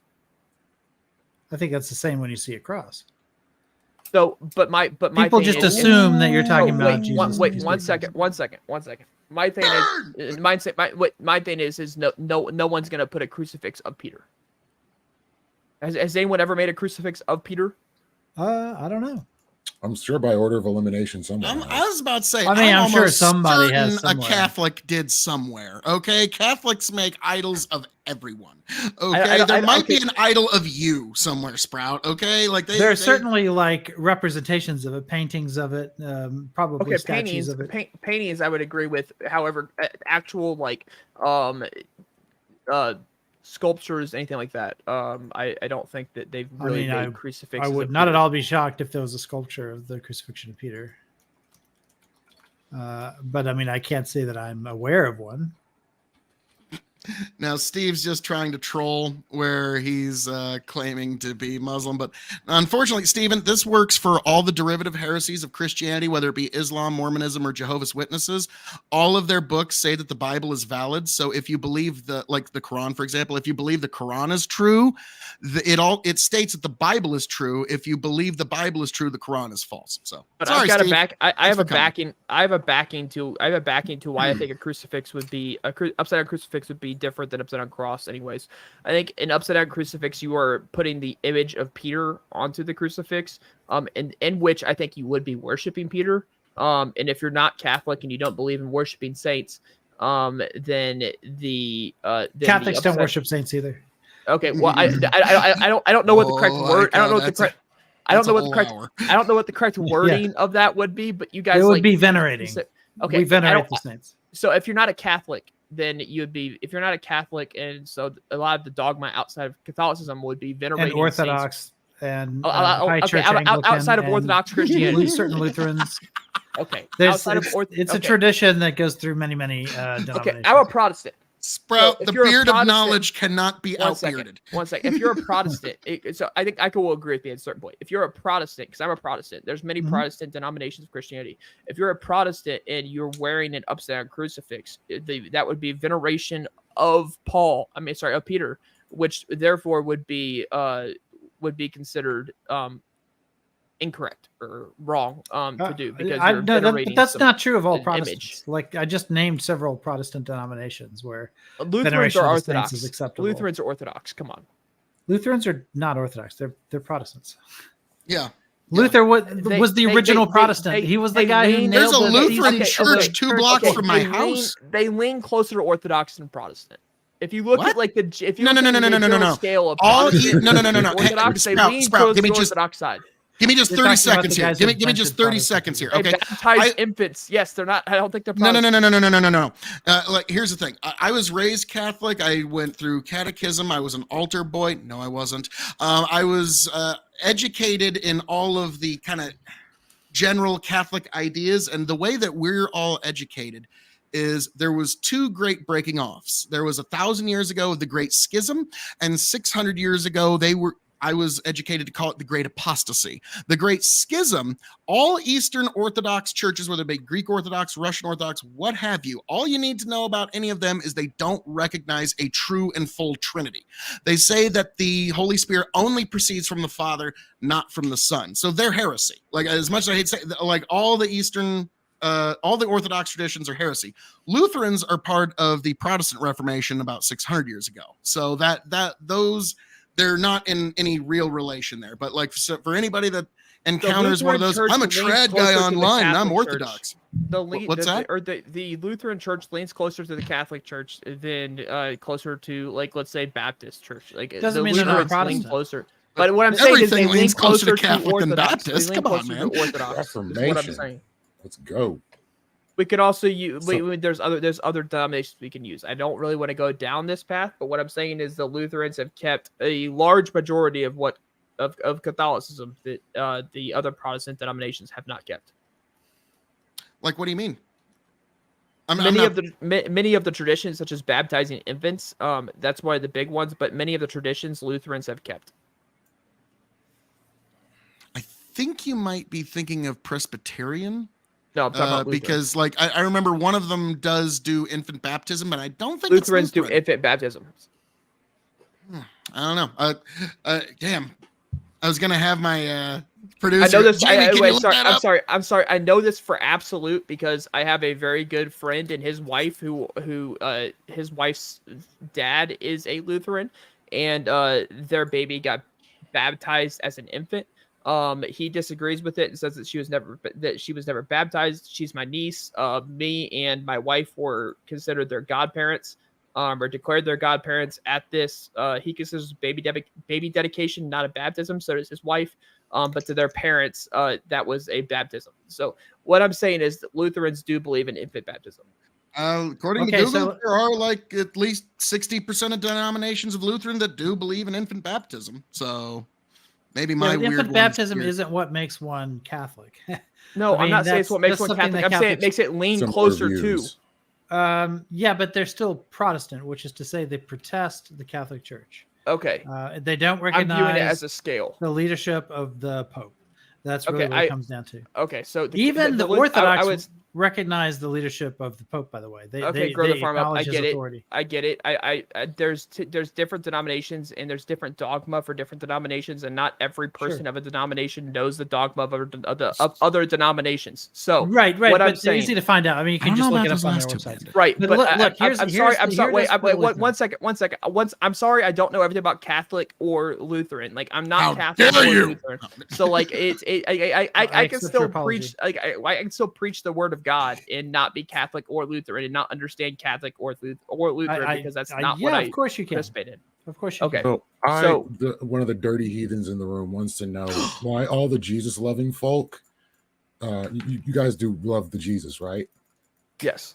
Yep. Do you think he wants to come back and ever see a cross again?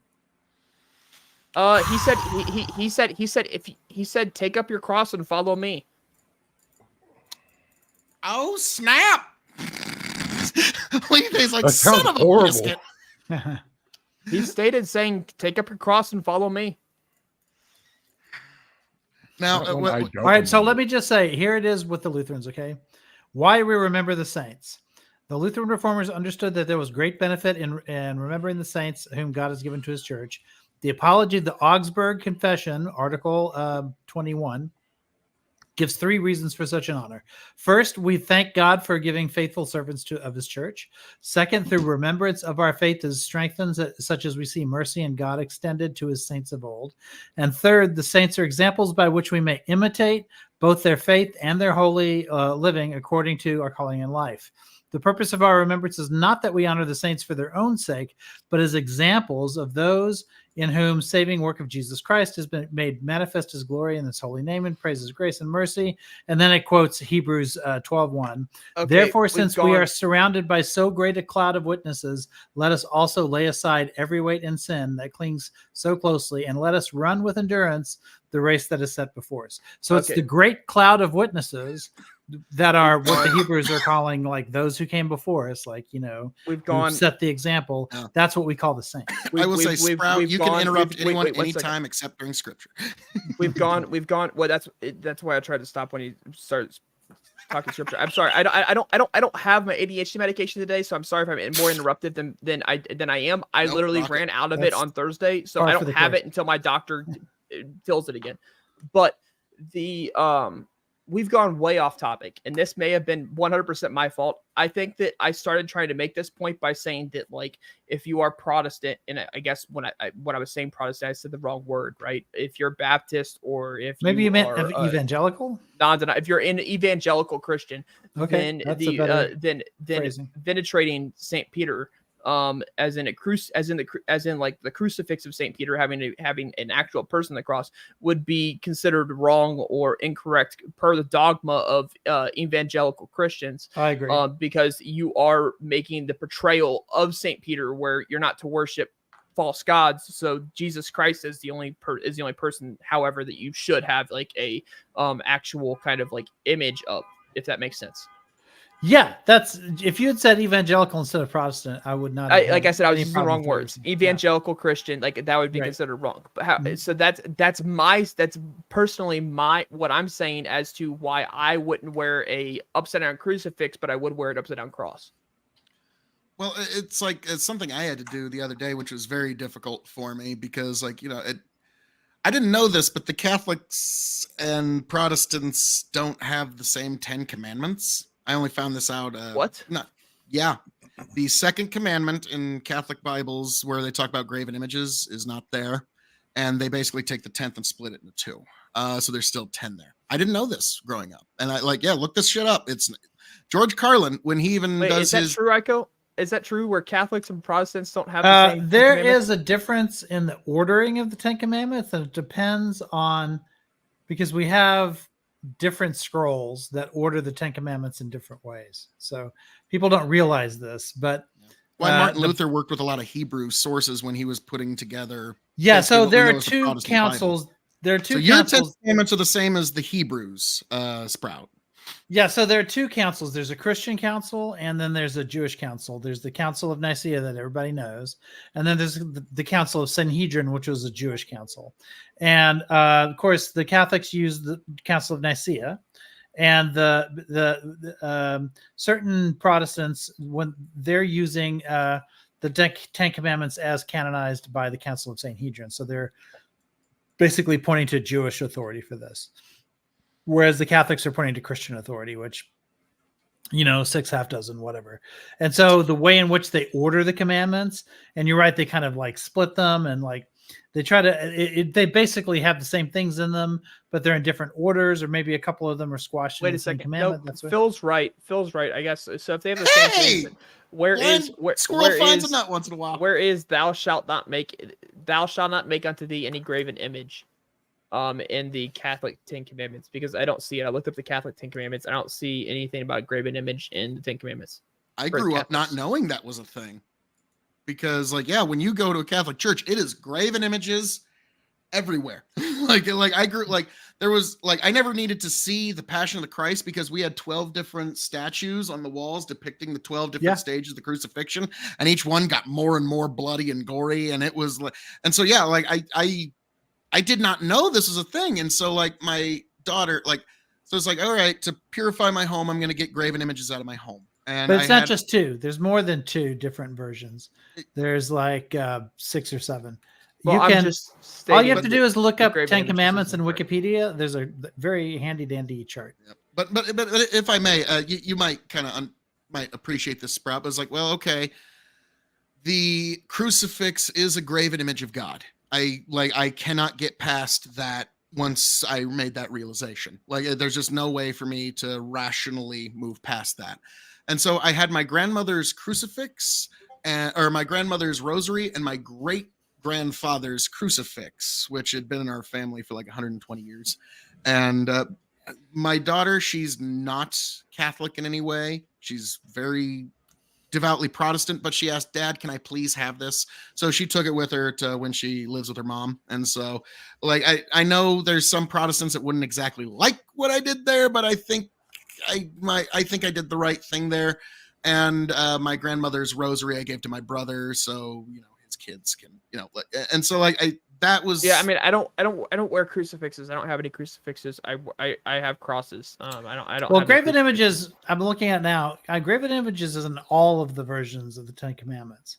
It's just I don't know what version I'm looking at. I'm looking at Church of Jesus Christ. Maybe this is nope, this is the wrong one. I'm looking at cam1.org.au, Catholic Archdiocese of Melbourne. And the Ten Commandments are: I am the Lord your God. You shall not have any strange God. You shall not have strange gods before me. You shall not take the name of the Lord your God in vain. Remember to keep the Lord's day. Honor your father and your mother. You shall not kill. You shall not commit adultery. You shall not steal. You shall not bear false witness against your neighbor. You shall not covet your neighbor's wife. And you shall not covet your neighbor's goods.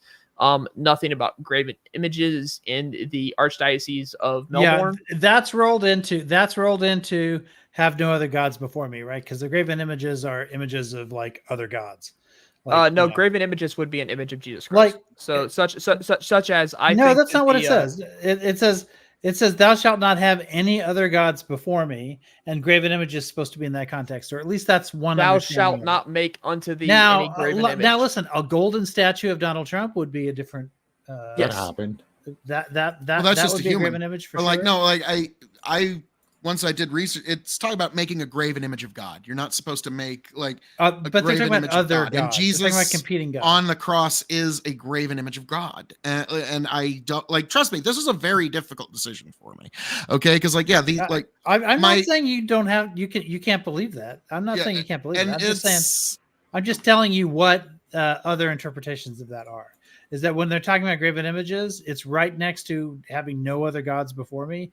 You cannot have a graven image of competing gods. That's okay. I'm sorry, but I understand if you interpret it a different way. I'm not talking about the upside down crucifix. I'm talking about the upside down cross. Bandit with the comment of the night. Sprout, just because they're down under doesn't justify your upside down cross. Well done. He got it wrong at the end, but yeah, if he wears it upside down, but he's in Australia, then it's right side up, right? Oh, he can wear it that way in Australia. Yep, it's illegal there. Because then Nice, it's nice. Or if right he's side up. streaming with Australians, then it's okay. Yeah. If there's an Yeah. Australian, like if Koya Sands on, Right. you know about vegan food. But so like, all right, well, we've all agreed. Sprout, you've been brought over to the proper side. Please don't do it. I'm pleading with you, sir. I think I still think it's fine. I still think it's fine to wear wear upside a down cross. good old regular cross so people know your love of Jesus first and foremost. But Phil, I do It's want not- to it's not- congratulate see, you it's not- on having the same position as Muslims in terms of these images. Right? It's 'Cause not you- to depict. It's upside down cross is to depict a love of God. It's to depict I was gonna a say, humble. I look at it as the same position as It's Moses. to depict. It's to depict a humbleness. It's to depict a I'm not worthy of this. Well, I'm just That's saying what we it's to make fun of depict. Muslims for not allowing like images of The prophet. Muhammad. right. Of Yeah, the but you Prophet don't Muhammad. see me trying to burn down the Sistine ceiling because there's a graven Well, image most, of God. most now, Muslims do you? don't do that. either. Okay, I wouldn't judge you. It's very rare when a Muslim No, it's actually beautiful does art. I'm not acts going to out that way. destroy it just because it's something I might not personally agree with. It's kind of like when the Vatican ordered the destruction of the Birth of Venus painting, and Right. the soldiers just refused to do it because it was just so beautiful. Yep. Like I think Yep. that would be like, even if I had the opportunity, I would not do it because it's so beautiful. Okay. Right. Like that's like, you can't, like, now it's against my personal belief, but I also understand the value of art. Okay. If that makes any sense. So, but like, to me personally, within my own home, there's not going to be any graven images of God. Like there's like entire Reformed churches that are very, very much in agreement of there shouldn't be any kind of pictures of Jesus. There shouldn't be any of that because that's a graven image of God. Well, I mean, Now, it it's might only be- graven. It's only graven though if you worship it. To be Well, no, clear, no, it's only graven. That's if not you what worship graven it. means. Graven No, means but it's what- carved in stone or wood. I know, but in this context, it's only graven if it's worshipped. I don't. In this I context, showed people the Golden Trump statue when they had it at CPAC. That was madness. I mean, certainly, yes. They are if, that, talking if about that's the graven case, images if that's are the in a case, that religious context. any statue would be considered. That's what it the would be iconoclasts considered- did. They would destroy every statue. Yeah, I that's what disagree with they that. I don't think. Well, I yeah. think. I did I too. think the Colts. I think the Colts Stadium can have a statue of Peyton Manning up front. I don't think anyone's worshiping Peyton Manning by there being a statue of Peyton Manning in front of the Colts Stadium. I disagree. But I you think think that there's worship of Peyton Manning? You think people Yeah. worship Peyton Manning? Yeah. Oh I yeah. do. Where's the where is the church of Peyton Manning? I must know. I've never seen it. Listen, I It's can't every say anything Sunday to Peyton in every Manning living himself, room in America. but I have absolutely seen people bow down to like athletes, famous athletes. Well, I will say that Terry when they did a great Bradshaw thing. is the head acolyte of the Church of Eli Manning. If you've ever heard that guy talk, like, oh, Eli, I love you, Eli. I wrote you a poem, Eli. You want to hear it? I've never seen the worship of Peyton Manning, but it's interesting. Nice. Definitely. Yeah, you remember the depends old on what you call worship. and Remember what's the old threshold SNL for skit? that. We're not worthy. We're not worthy. Like that was like literally them Yep. bowing down to like sports, like Aerosmith. and We're not worthy. yeah. Like we worship, of course, we worship all kinds of secular figures. Yeah. And in fact, the it's more always secular wrong. we get, like the less connected to religion we get, we still like want to replace that impulse with other things, and that can be sports heroes and whatnot. We do have a weird need as a species to venerate something. Yeah. I don't know what, Yeah, like cut that it's out. like Or to worship. Lethe, like you practice traditional martial arts, and in a way, I'm sure that gives you a lot of fulfillment. And so, like, and I know I used to be in that game as well, and like I know some people that like feel they have a religious connection through their martial art. It's something that they venerate. I Maybe think not he you venerates personally. some manga and the hip hop too. Like That's wild. it puts them in very high. Lethe Venerates MAGA. Lethe believes in the rap god. That's Lethe's god. Is the rap god. I wish. Who's the rap god? I don't Eminem. know. Eminem. That Marshall guy's been Mathers. dead for a long Girl, the time. farm up goes. The Church of Manning is on Monday Night Football. It's called Manning Exactly. Cast. Real thing. Actually, Oh, I know the true. Manning cast is a real thing. I just didn't know like Yeah. worshiping of Peyton Manning's a real thing. But okay, I mean, It depends I what mean, you- I what's the- guess- Listen. Jesus talks about mammon as a god, right? That just Money. means money, right? One Right. cannot worship both God and mammon, right? right. You have, if you love money, then you cannot love God. Correct.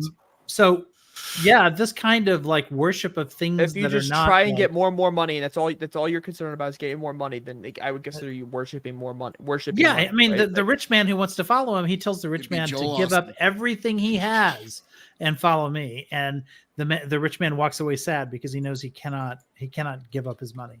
So, like, that's the thing, like even if you're in business, you can't worship money. You need to understand that any money that comes your way was blessed to you by the Lord, and you need to steward it, understanding that it was a blessing given to you.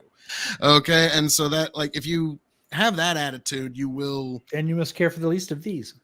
Yeah, and so that is when my dad, he told me when I was very young, and this is something, Phil, when you get established in this world, find a charity and just give to it. Yeah. And yeah, that's the anybody that's in the sound of my voice. Well, and if got also to you go- have a profession that helps people, right? Like you're feeding the world. Yeah, I'm a There's something generation noble American with that. farmer. Yeah, for sure. yep. But Uh, okay, let me put it this way then. If every time you pray, you have to have a certain necklace, or you have to have like this depiction of a necklace, would you consider that as a graven image, like as like an idol before God? Because you must have this necklace. Depends on the necklace, right? Like there are a lot of different religions that do. I don't know of any religions that require. No, if someone whatever personally prayer- feels like they must have the necklace in order to pray. You're gonna love my answer here. yeah, I don't know of any religion that requires any kind of prayer. I'm asking if a certain individual, I'm asking you a hypothetical, if a certain individual feels like they must have a necklace to pray, right? then they are, that would be an idol. That would be an idol, or It can, yeah. Like I personally, I think that a lot of evangelicals have turned the Bible into an idol. Because they're like they're literally worshiping like the book itself rather than I wouldn't disagree. its general message. So yeah, you can idolize anything. You can idolize a necklace. You can idolize. Well, I was asking like at that specific hypothetical. I'm just looking more for Yes. like a strict answer, yes or no, versus like. Well, that was a yes. Okay, awesome. Yes. Like my answer, you'll love this, is back when I was Catholic and a very devout one, I would say no, absolutely not. Now that I attend a proper Protestant church, I would say yes, absolutely, that's a graven image, and you like there is no pass through. Okay. Oh, all he has to feel is an idol. I wouldn't say it's a graven image. Well, it depends on. I suppose it depends on the necklace. Say it's But a crucifix. If you're talking about It's a like crucifix. a tip, Rosary. if you're talking about a rosary, yeah, it's just all that is a number of beads, and all the rosary is supposed to do is help you count your. But at the prayers. end of it is a graven image of God. Say it's there just can a be, but there crucifix. isn't. Say I've got it's, say it's several not. where Say it's it's not a rosary. Say it's just a crucifix. Crucifix, yeah. The graven image in the context of the Old Testament, I don't think that it is one. But I understand why people interpret it that way. So, graven images, folks. What Right. do you make of it in the comments? I mean, there is the argumentation that a graven image in the biblical context is one that's prayed to, worshipped, and given offerings. I don't. To back up kind of what Aiko's saying, or just kind of steelman Aiko, then like when no one's praying to, worshiping, and giving offerings to their crucifix. They're praying to, worshiping, and giving offerings to Jesus, not their crucifix. So I mean, It's more accurate to say, at least the way Catholics teach it, you're praying, you're asking for intercession, right? So you're asking. I wasn't talking a about the saint. saints. I was talking about Jesus. Then with Jesus, it's just a focal point. You're remembering Christ by visualizing Christ. But you could never. You would say there is a literal Christ, like in the church, right? It's typically in the chapel, Right. It's the Holy Host, right, which is the body of Christ. But no Catholic thinks that the crucifix is God. They just don't think that. And What that's about the what bread? a graven image is itself supposed to be a God, not an image of a God. Well, then what It about is the a God. Eucharist then? Because as you and I Yeah, both know, that's what I'm that is talking the about. body, blood, soul, and divinity That's of what Jesus the Christ. host- And you the are host- actually eating his body and drinking of his blood. The host is the Eucharist. You can also call it the Mass. Like the Mass is the mass of flesh that exists once the transformation takes place. So it's a Mass, it's a host, it's the Eucharist, it's all of those things. Well, the Eucharist is the process of consuming the Mass, right? So it's the communion and the We're not and the talking about Eucharist the are the same cross. thing. We're not talking about the cross. We're talking about the crucifix. There's two. It's two very different things. I didn't. All I know is Sprout is wrong. I didn't Jeez. say anything Yep. to contradict Bandit that. I goes, don't think. all I know is Sprout is wrong. Bandit's got a hate boner. That's all I gotta say. Bandit's got a hate boner, and I live in his mind rent free. Okay, rent. Grow the farm up. Hey, goes, hot listen, take, Bandit's new- never been nice. Anytime I've talked to him, always been nice. He's never been anything but nice. When I've Yeah, talked to him. Bandit's He the disagrees shit. with me on So- everything, but he's always very nice. Oh, Rent-free. son of a bitch. Bandit's making me take another shot of gin. Ah, son of a biscuit. But I gotta agree with I'll Grow the stand Farm up up for here because Bandit. I've been to a lot of mega churches where it's like hot take. Most new age progressive evangelical churches are just a business that don't pay taxes. Most new age yes, that is evangelical true. churches are not the churches you're talking about. Evangelicalism is a blight, I think. On Yeah, the mega churches you're referring to are not new age Mostly in any way, shape, Pentecostal. or form. Yeah, like it's no, but, I like, wouldn't say they're new age at all. Yeah. Okay, Sprout, have you like, if you don't mind my asking, what denomination are you, sir? I am non-denominational for a couple reasons. The biggest The reason biggest I am denomination in America. yeah, biggest the biggest reason- denomination. the biggest reason I am non-denominational is I don't think there should be denominations. I think that denominations just splitting up the religion. We're all Christians at the end of it. So I don't know. I think my thing about being non-denominational is that I don't agree with all of these like sects of Christianity fighting against each other. I know you are. I'm just hitting you back when I see your comments pop up. But I think that like us fighting against each other is wrong, and it's not helpful to the church. But like it the is capital true. C Like I church. think it's undeniable that you are either a Protestant or not a Protestant, right? Like I am Protestant. I'm Yeah. Protestant, but I'm non-denominational. I don't think that we should like. I guess when I say I'm non-denominational, I kind of put my thoughts on that. Kind of like I don't think that we should have like this huge fights about like non-salvation issues. When it comes down to that, like that we shouldn't have these huge fights, and we should embrace each other rather than push each other farther apart. So do you think Catholics are Christians? Yes. Okay. Mm, So interesting. that's usually a thing. Real quick, folks, to fighting, stealing, and drinking. If you're going to fight, may it be for a friend. If you're going to steal, may it be a lover's heart. And if you're going to drink, by God, I hope it's with me. I just think Catholics are misguided on different issues, but that's I'm for past another my time. drinking days, Phil. But if you're ever in town, I'll make an exception. Nice. Well, you have to make one other exception for Oh, a review of Odessa VSOP Ukrainian brandy. Like, I'm sorry, we Yeah. are doing this, I'm not man. looking forward to it, but yeah, I'll do it. Even if it's just 2 sips, I just need Yeah. like it'll Yeah. be awesome. It'll be fucking great. I don't even know what to oh, compare it to, though. I have no palate for liquor, so to me, it might be the greatest thing in the world. I was about to say, but it's Ukrainian, so that's all Right? you So it need must to be. know. Yeah, It's gonna be amazing. it must be. Um, The more for us now, since Poland's not going to be buying from them. now, like to me, Sprout, on the question of like, this is always a big question for a lot of Protestants, and there's a great pastor that I listen to named Mike Gendron.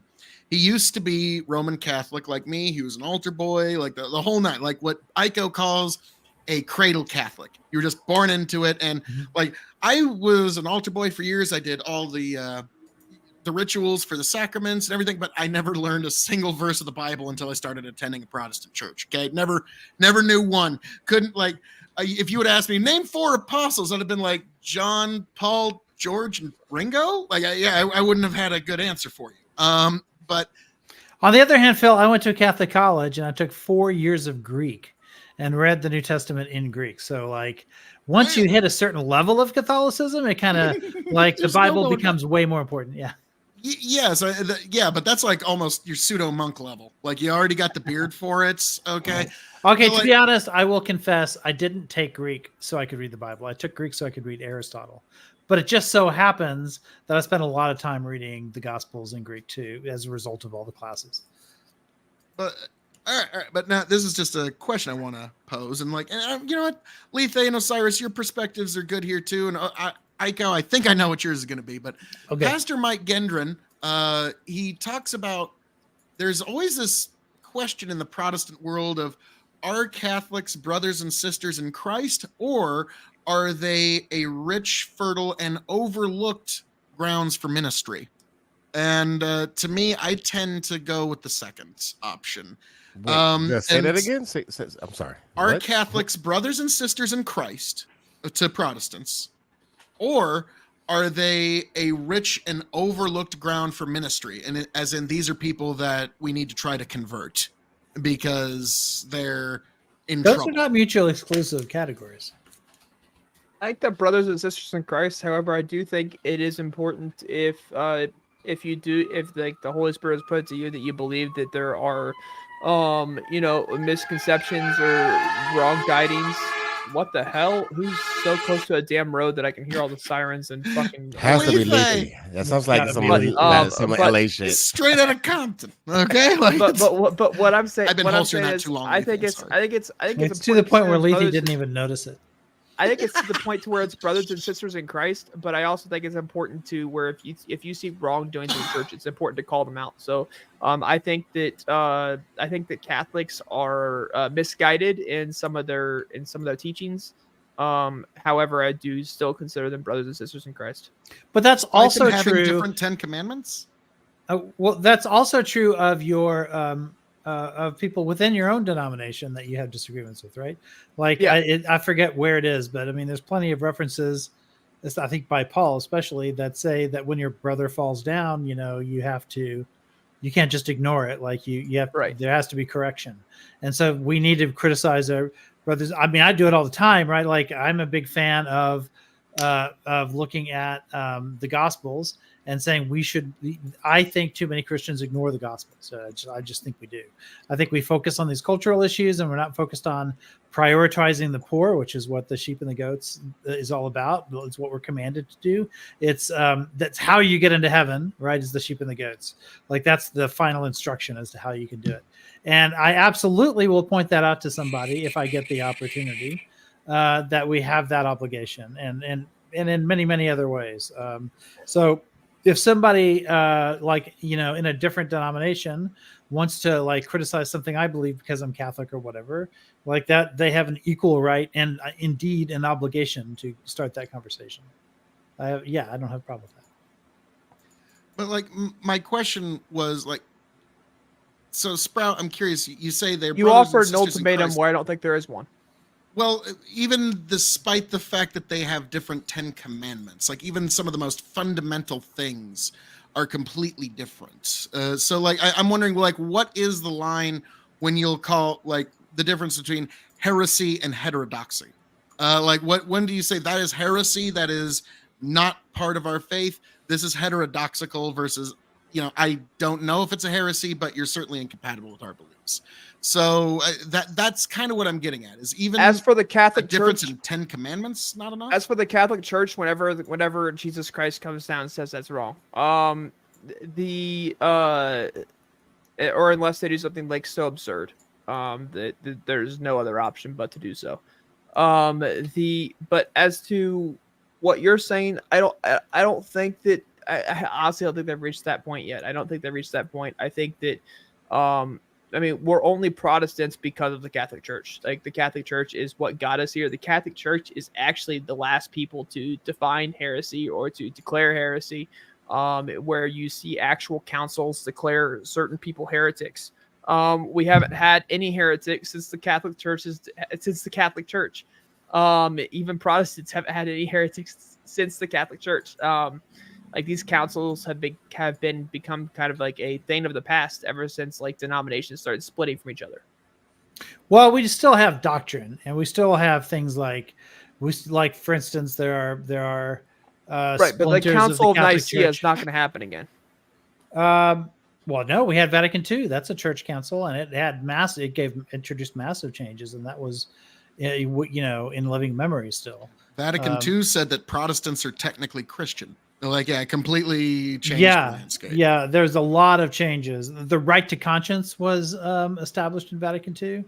I guess what I'm saying thing. when I say the Council of Nicaea is there's not like a huge divisive issue in which the leaders of the opposite side are considered heretics at the end of it. There are. The Society of St. Pius X. Who's modern day considered a heretic? The Society of how much time you got? Yeah, there's a whole bunch of them. You can talk maybe to I haven't looked into it. You can talk to Desperado about them, but there are a lot of people that were excommunicated from the Catholic Church as a result of not following Vatican II, who left, who no longer recognize the Pope, but still consider themselves Catholic. They consider themselves the only true Catholics, and that the mainline Catholics are the ones who are basically they say there hasn't been a Pope So since basically the way 1950s. every denomination has ever gotten started. Yeah, it's just like in ancient times. It's the same thing. The only difference is we don't go around murdering each other. Wait, was it, like Lutheran we did. considered Vatican a II. heretic? Oh, of course he Boogaloo. was. Yeah, You're although considered- Luther Was he, ultimately was he, ended wait, up. Wait, was he declared a heretic? Luther. Let's see. Yeah, that one I don't know. But I don't think Luther was declared a Here we heretic. go. Luther, priest, heretic, and outlaw. Luther's heresy. Let's see. Pope Leo X sent Cardinal Thomas Vio to Saxony to meet with Luther. The rebellious monk refused to recant his avocations and intransigence. Oh, I guess, incited- yeah. January 3rd, 1521, the Pope formally declared Luther a heretic. Yep. So I Oh, guess they snap. still, yeah. Yeah, Okay, it's well, still a thing that happens. Listen, I haven't looked into it enough then. but I will evidently. say this: Luther won in the end, because if you look at every single one of those 95 theses, the church believes every one of them now. So Yeah, Took them long enough. Luther won that battle decisively. He's not a heretic. I don't know if that was ever formally expunged, but it should have been. Well, there's also the what's his name? Don't get me wrong. Luther said a bunch of shit after that is considered wrong even today. But Do you not the have a right? 95 theses themselves, the church agrees with them all now.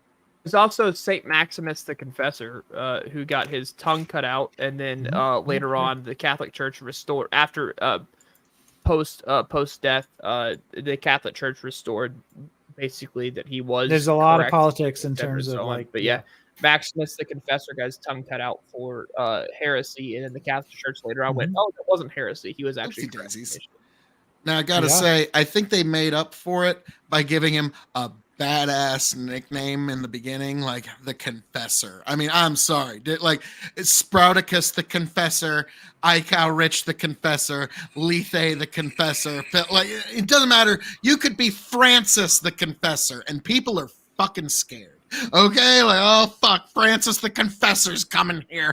Yeah, that is why has nobody in MMA ever come up use that name? Whoa. I'm hoping for Francis the Great. We'll see. We'll see. Grow the Farm Up. YouTube loves a good old fashioned Jesus debate. Very respectful panel. Jesus would be proud. Thank you. Mark. Jesus would be Thank proud of you, Lethe. For That's true. Jesus being did talk to a lot of people who disagreed with him on stuff, and still Specifically them Pharisees, dickhead. protected people that disagree with him on stuff. Yeah. Multiple times over. Yeah. Now, Ike, I'm sorry, you have something a little bit worldly, and we will get to it here, but there's and Sprout did ask me first a couple of days ago about you are going to be preaching about something, sir, are you not? Yes. Yeah, I'm going to be preaching about Genesis 14, which includes Melchizedek. Let me write that down. Which is interesting. It's a hotly debated issue on whether or not that's a Christophany or not. And I was wanting Aiko's opinion on this and Phil's opinion on this, and whether or not you guys consider it Christophany. I mean, I know. Define all these terms first. Assume I'm you're explaining it to a small child or a golden retriever. Okay, so Genesis 14. Let me pull it up. I'll specifically read the part that has Melchizedek in it, and then I will kind of go further on that. But Genesis 14 states, after Abram, in the future to be known as Abraham, returned from defeating Kedorlaomer and the kings allied with him, the king of Sodom come out to meet him in the valley of Shaveh. That is the king's valley. Then Melchizedek, king of Salem, brought out bread and wine. He was priest of God Most High, and he blessed Abram, saying, "Blessed be Abram by God Most High, creator of heaven and earth, and praise be to God Most High, who delivered your enemies into your hand." Then Abram gave him a tenth of everything. So that is when Melchizedek is mentioned in Genesis. Then Jesus Christ is considered to be a priest in the order of Melchizedek. Melchizedek, we don't know where he came from. We don't know where he went. We have no record of his ancestry. We have no record of his genealogy post Melchizedek. We don't know necessarily where he was a king from. We have like no idea where Melchizedek came from or how he got there or anything. He's just there and eventually. So many people believe this is a Christophany, which a Christophany means that like Christ before Christ. So like this is Jesus Christ before we knew him as Jesus Christ, if that makes sense. So it's Yahshua before we knew him as Yahshua. Although but, typically yeah. Christophanies happen after. These are visions of Christ after. Right, but after the Gospels, not before. Right, but they're also considered Christophanies in the Old Testament as well. I mean, there's plenty of elements of the Old Testament that sort of like get appealed to in the time of Christ and then applied to Christ. But so specifically Melchizedek. It's easy to get the causality reversed and assume that it was the other way around. But I think that just a lot of people were tying Christ to prophecies from the past or figures from the past. And so like, for instance, that's one of the reasons why his lineage is supposed to go back to David, but then also go back to Abraham, I believe. It's two different lineages. Because they're trying to, I'm sorry? And who's counting? Yeah. Well, all of these things happen because, he's being built up by his fan base, one might say. So either this is the oral tradition, which we call Q, or it's the gospel authors doing this. But so a lot of these links to the past, it's very common in the ancient world, by the way, to do that, to sort of link a contemporary figure to like famous figures of the past in one way or another. Now, what but this is a famous figure. We don't know we don't know the king from? that he was. So this is Genesis, it's specifically Genesis 18 through 20. Oh, okay, I was looking at 14. My bad. Sorry, Genesis 14, 18 through 20. Sorry, okay. 14, 18 through 20. This part though, specifically, Jesus was considered a priest in the order of Melchizedek. Jesus was God. There was no reason for him to have an order unless it was the order of himself. Right? So for him to be considered in the order of Melchizedek, because Melchizedek was also priest and king. He was a priest king. So this very, very, very closely like parallels with Jesus Christ. So, and we have no idea where Melchizedek came from. We have no idea where he went. We have no record of any parents, no record of any kids. Literally, he pops up. We have no idea how he got there. We have no idea where he went. Like this literally is like a very select part of history. It's like, okay, Melchizedek, and then just disappears. Right. And then it's brought back in the New Testament when, it's brought back in the Old Testament again when someone brings up, I forget who brought up Melchizedek again in the Old Testament, but it's brought back in the New Testament saying that Jesus was in the order of Melchizedek. Interesting. Sure. I'd never heard this before. Now it's possible. Like I've even heard like theories of like when the Pharisees and folks were bringing the adulterer to Jesus and he was drawing in the sand. Like there's people who actually believe that in that moment, don't worry, they'll be back. There's people who believe in that moment that Jesus was actually writing the ancient Hebrew laws in that moment. And so like, yeah, I understand kind of what you're talking about. Like Jesus can go through time like that, but what's going to be the overall point of your sermon? It's Psalm 110. It's Psalms 110. I specifically going through the chapter. We're talking about Abraham, but it's Psalms 110. The Lord says to my Lord, sit at my right hand until I make your enemies your footstool. The Lord sends forth from Zion your mighty scepter. Rule in the midst of your enemies. Your people will offer themselves freely on the day of your power. In holy garments from the womb of morning to the dew of our youth will be yours. The Lord has sworn and will not change his mind. You are a priest forever after the order of Melchizedek. The Lord is at your right hand. He will shatter kings on the day of his wrath. He will execute judgment among the nations, filling them with corpses. He will shatter chiefs over the wide earth. He will drink. He will drink from the brook by the way. Therefore, he will lift up his head. Psalm 110. Yes, Psalm 110 is he's also mentioned in Hebrews. For this Melchizedek, king of Salem, priest of the Most High God, met Abraham returning from the slaughter of the kings and blessed him. Into him Abraham apportioned a tenth of everything. He is first, by translation of his name, king of righteousness, and then he is also king of Salem, that is, king of peace. He is without father or mother or genealogy, having neither beginning of days nor end of life, but resembling the Son of God, he continues a priest forever. That's a mouthful. Fascinating. Like now, this is a theory, but it's one of those things. Like, be sure to denote that there's no evidence of this. Oh, I'm gonna be because- sure. I'm gonna be sure to note it's a theory. I'm gonna be sure to note it's a theory. There's no Melchizedek. Yeah, I can spell that. That's Melchizedek.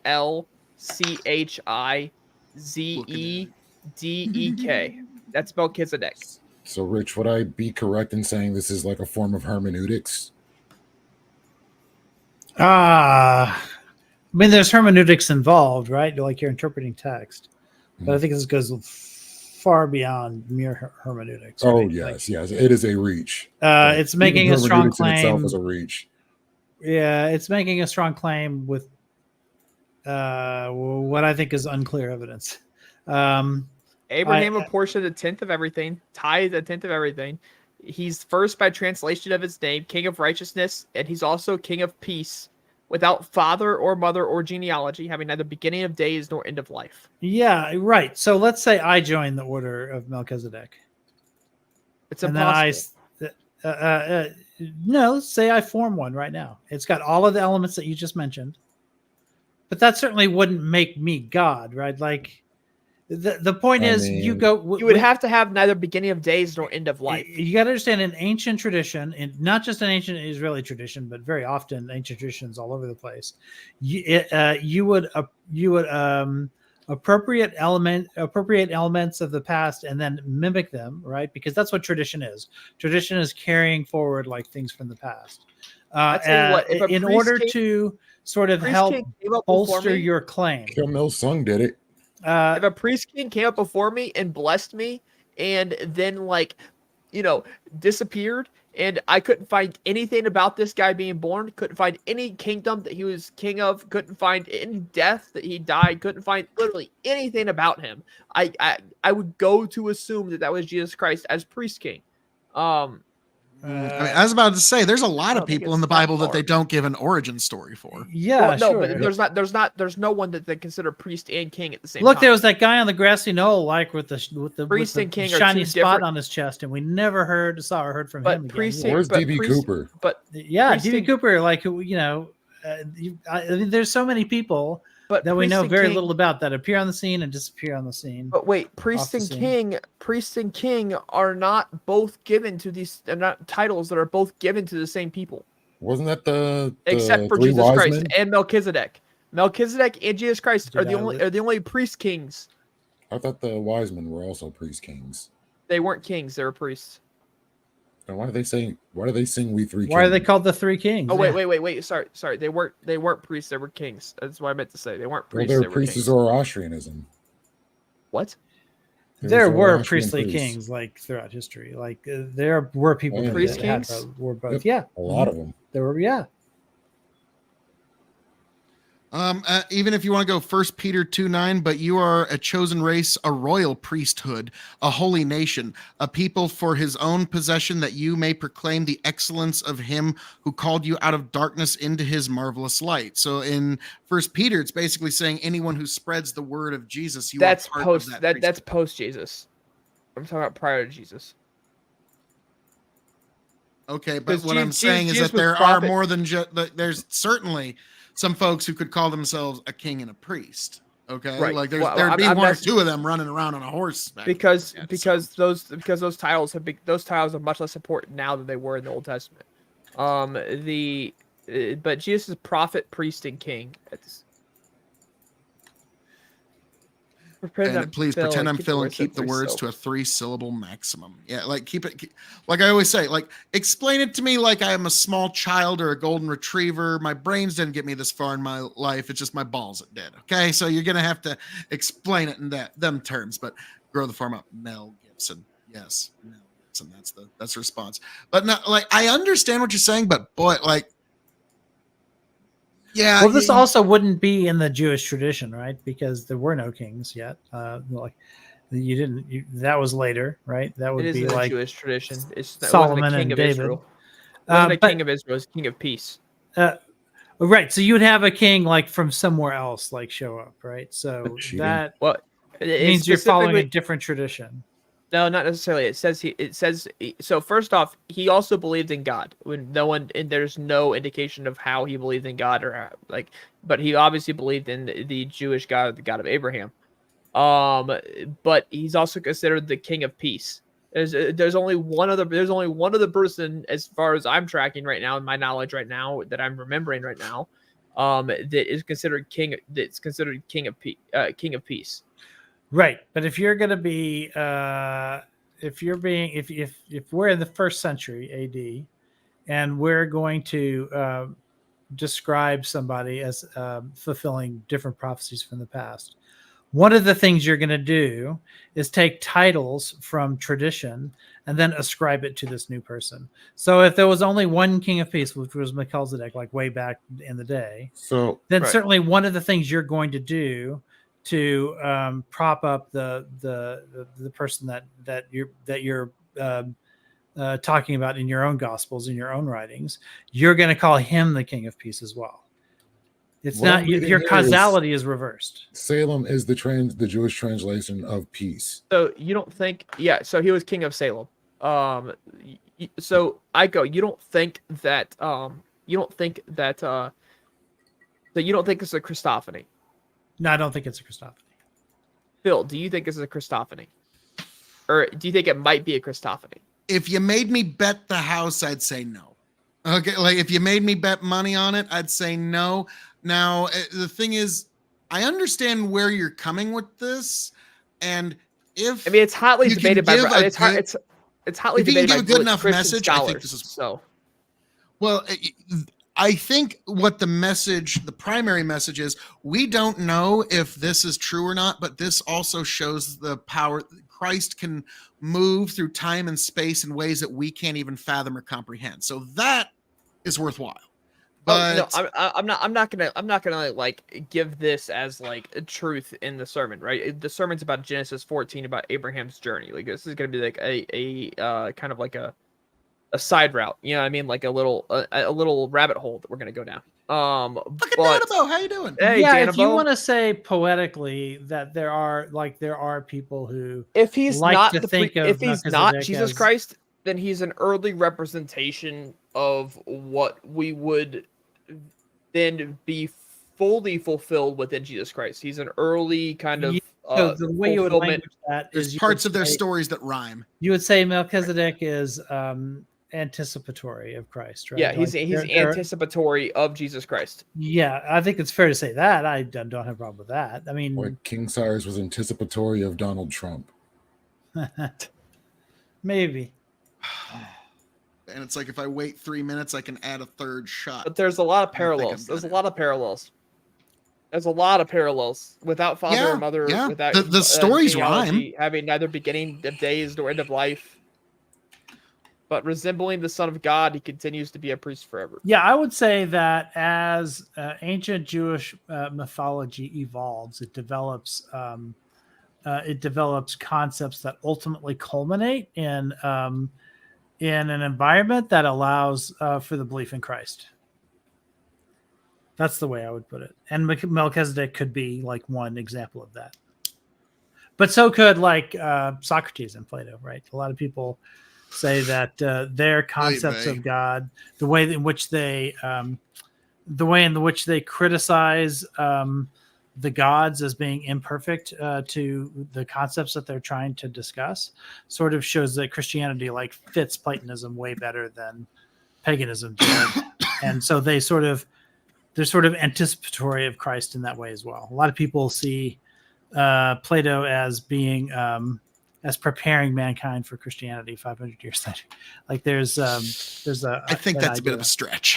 Well, Like, certainly the spread of Hellenism, right, which takes Greek ideas and infuses it into Israel, allows them to then, and of course, Paul is himself a Greek, and becomes like the driving force, basically the main salesman of the church at a later But time. it also states, I think guess this is there's also something to be important. said about it.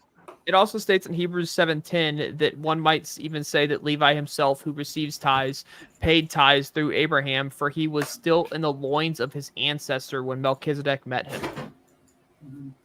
So that's suggesting that Melchizedek met someone who was not born yet in Hebrews. Possible. Like it's thing like, but you also have to understand like the what you're trying to put together here. The evidence is so thin. Like, I'm arguing on one side because you both are on the other side. So I'm trying to like argue from this side to kind of get you guys to come from that side. That way I can kind of like fully kind of like, encapsulate. So like I'm arguing. He's looking for further. holes. I'm arguing further than what I believe, trying to get the full looking for a here. middle ground to stand on for it. Okay, I kind of understand where you're coming at. Like, and again, like I said earlier, like the idea that this is even possible does demonstrate how incomprehensible and how outside of time Christ really is. And so that's something that like that, even to intimate that as an idea is valuable. And like the idea is like, I'll try to find it. It was just a YouTube short that talked about like how some scripture basically upheld the idea that when Jesus was drawing in the sand, he was actually reaching back in time and writing the ancient Hebrew laws. And so like, and so those types of things, those are fascinating. And those have value in that regard. I've also heard that said because it also says that they went away from oldest to youngest, that he started writing in the sand the sins of each individual person. And so they walked away one by one as he was writing like the next person's sins in the sand. So like that's my envisionment. It's not anywhere written in scripture. It's not like that's literally just a like a kind of like a visual to kind of like, I don't know, think about. It's not no, like to me, it's just the fact that we truth don't have first account. We don't like Jesus never actually wrote anything permanent. That we're getting second and third hand accounts of things that Christ. And if he did, it was almost certainly burned by some Romans. Right, but the fact that he was writing on the sand is kind of symbolic of the fact that we don't have the direct access to God, right? Like to Christ. We have, his prophets and you have, decades of oral tradition followed by some letters, followed by 4 different gospel accounts that I won't say totally contradict each other, but which are like have their own like unique takes on what happened. How much gin is Phil gonna drink? Like how much Phil? Like if you're a subscriber, you get to tell everybody that's part of the main cast once every hour if they need to take a shot of something, but I'm the only motherfucker here, so everybody's making me take shots because they all know I hate gin. Well, Lethe's doing it for free. Yeah, Lethe's so folks, give Lethe some shots, man. Like this is that looks yummy in my tummy. Yeah, it's bad. And yeah, Sprout, my fans, they love me. They just love me. So okay. rough. Oh God, it's awful. This is like fucking turpentine. This is engine organic They literally gin. put it in a 10. That is horrifying. Yeah, and it tastes just like it looks. Okay, like it's awful. So Phil, Tony Chica gave me that as a gift. What are we talking about of the 3 things that I mentioned today? Which one is most appeals to you? Well, okay. We've kind of closed out that particular topic. We'll get back into that later, I'm sure. And actually, before the night close out, I actually am reading from the Bible at church this Sunday, just 3 verses, so I will read that at some point before we close out the evening. But I think we kind of have to talk about that Menendez dude with the fucking half a Fort Knox in his underwear drawer. I'm sorry, like when you guys all heard of this, you're all like, okay, these jokes are writing themselves. I mean, I was also like, thank God, because I wanted him to go down in 2015. The GOP, what happened? Obama's okay. So this guy Menendez, he's a crook. He's been a crook for a long time. He's a senator out of New Jersey. He actually Crazy got boy. indicted by I know the Obama that sentence DOJ. completely shocks you, Sprouticus. The senator from New Jersey is corrupt. Yeah, The question that Shocking. comes after that is how corrupt.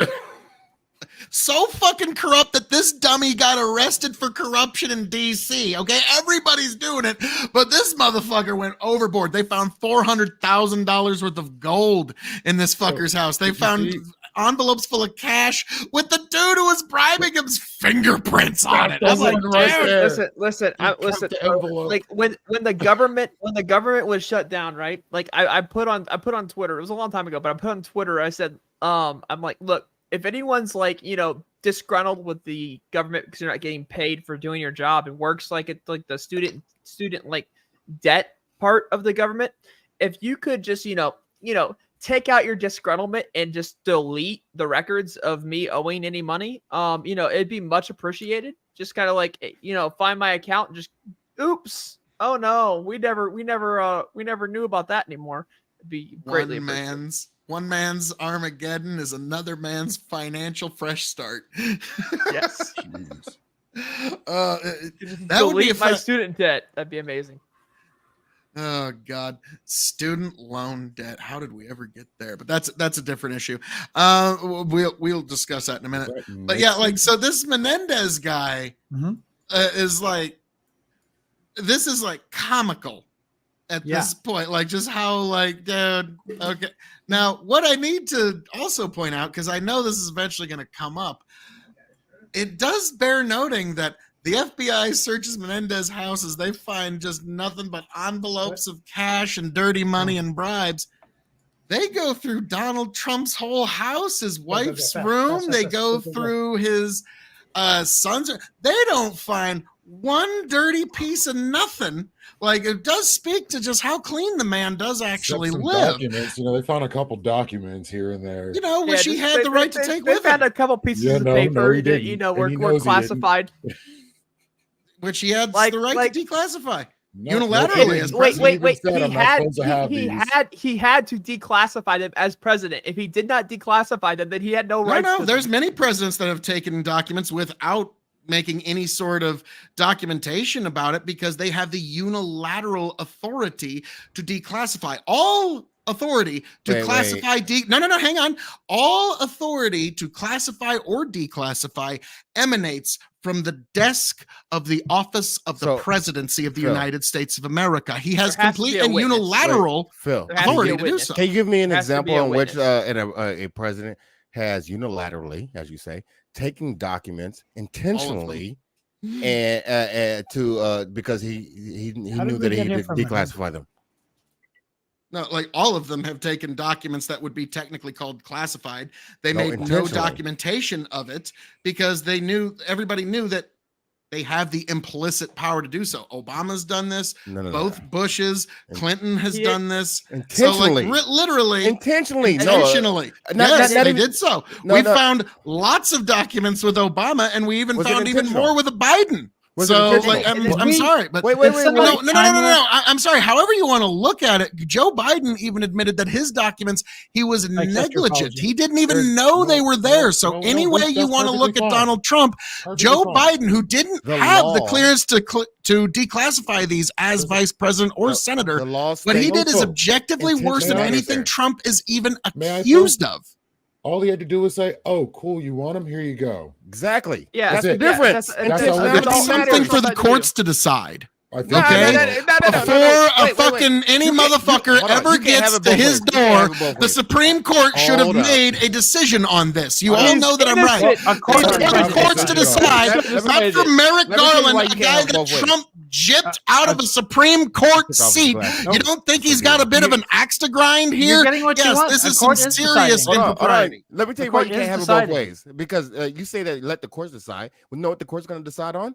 Intentionality. Exactly what I just said. Yep. That is But not then going to be that's- whether or That not is he for could the have done it, courts it's to gonna be what he decide. And once they intended to do. decide against him, then Trump needs to cooperate.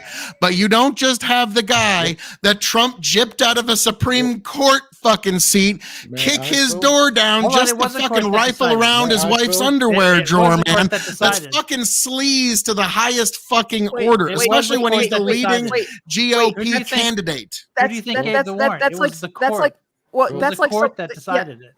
That's like but that's like someone saying that someone needs to be arrested before there could be a warrant. Like that makes no fucking sense. How do you? No, you need to get a warrant before you get an arrest. That's what I'm saying. Holy that's good shit! That's not what Holy they shit, did here. that's what Because they did. everybody They will got a agree warrant. this was a constitutional question. Right on. And They that got a should have been the warrant. Supreme Court to decide Nikki wants before to say anybody ever why knocked on you're his letting door. Menendez And you all off the know hook. I'm right on that. No, Listen, got a the warrant. court What do you got, did Lee, rule. today? This What was do you a got, Lee, court today? order. There's a recording of Trump showing people these documents and saying, I'm not supposed to show anybody these. Yeah, do you know what poker is, right? What?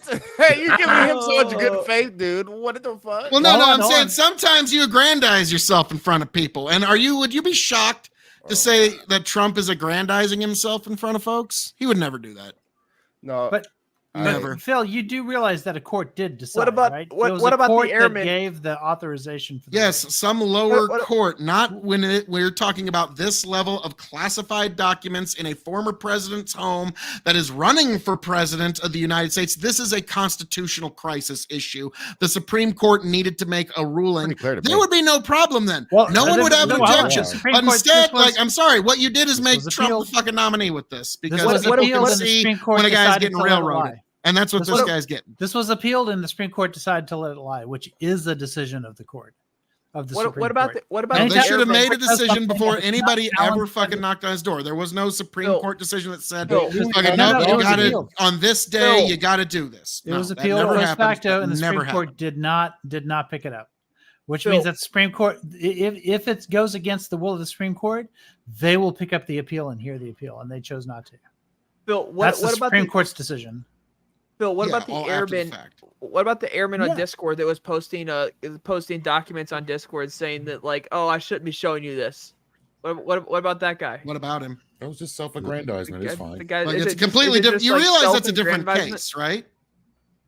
It's You realize still it's completely classified different. documents that you shouldn't be showing.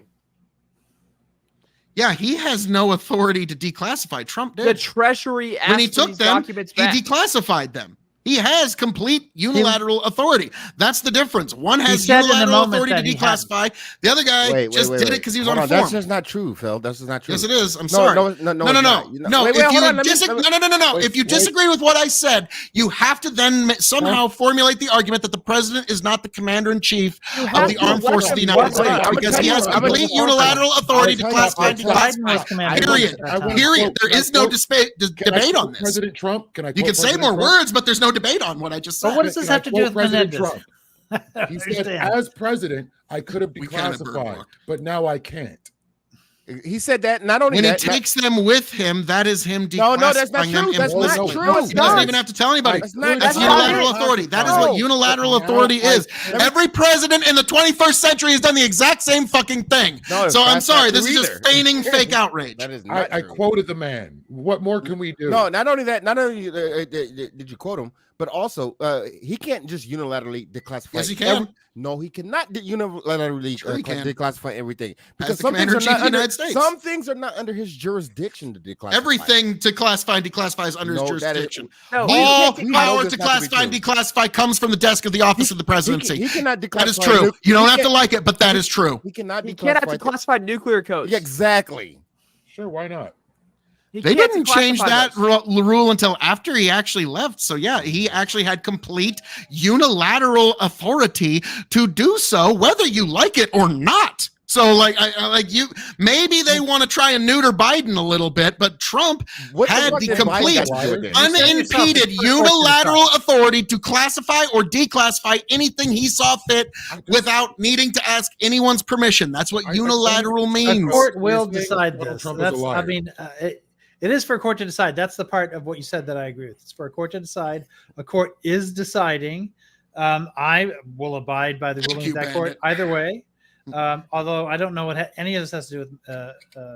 Well, Menendez. funny enough, I even had Voldemort himself a few months ago admit that there's no chance Trump gets a fair trial here, especially in the New York and DC cases. There's just no chance of him getting a fair trial. Yeah, it's unfair in the sense that he's getting special treatment. That's a different argumentation. Whether or not Trump gets a fair trial as to whether or not Trump broke law.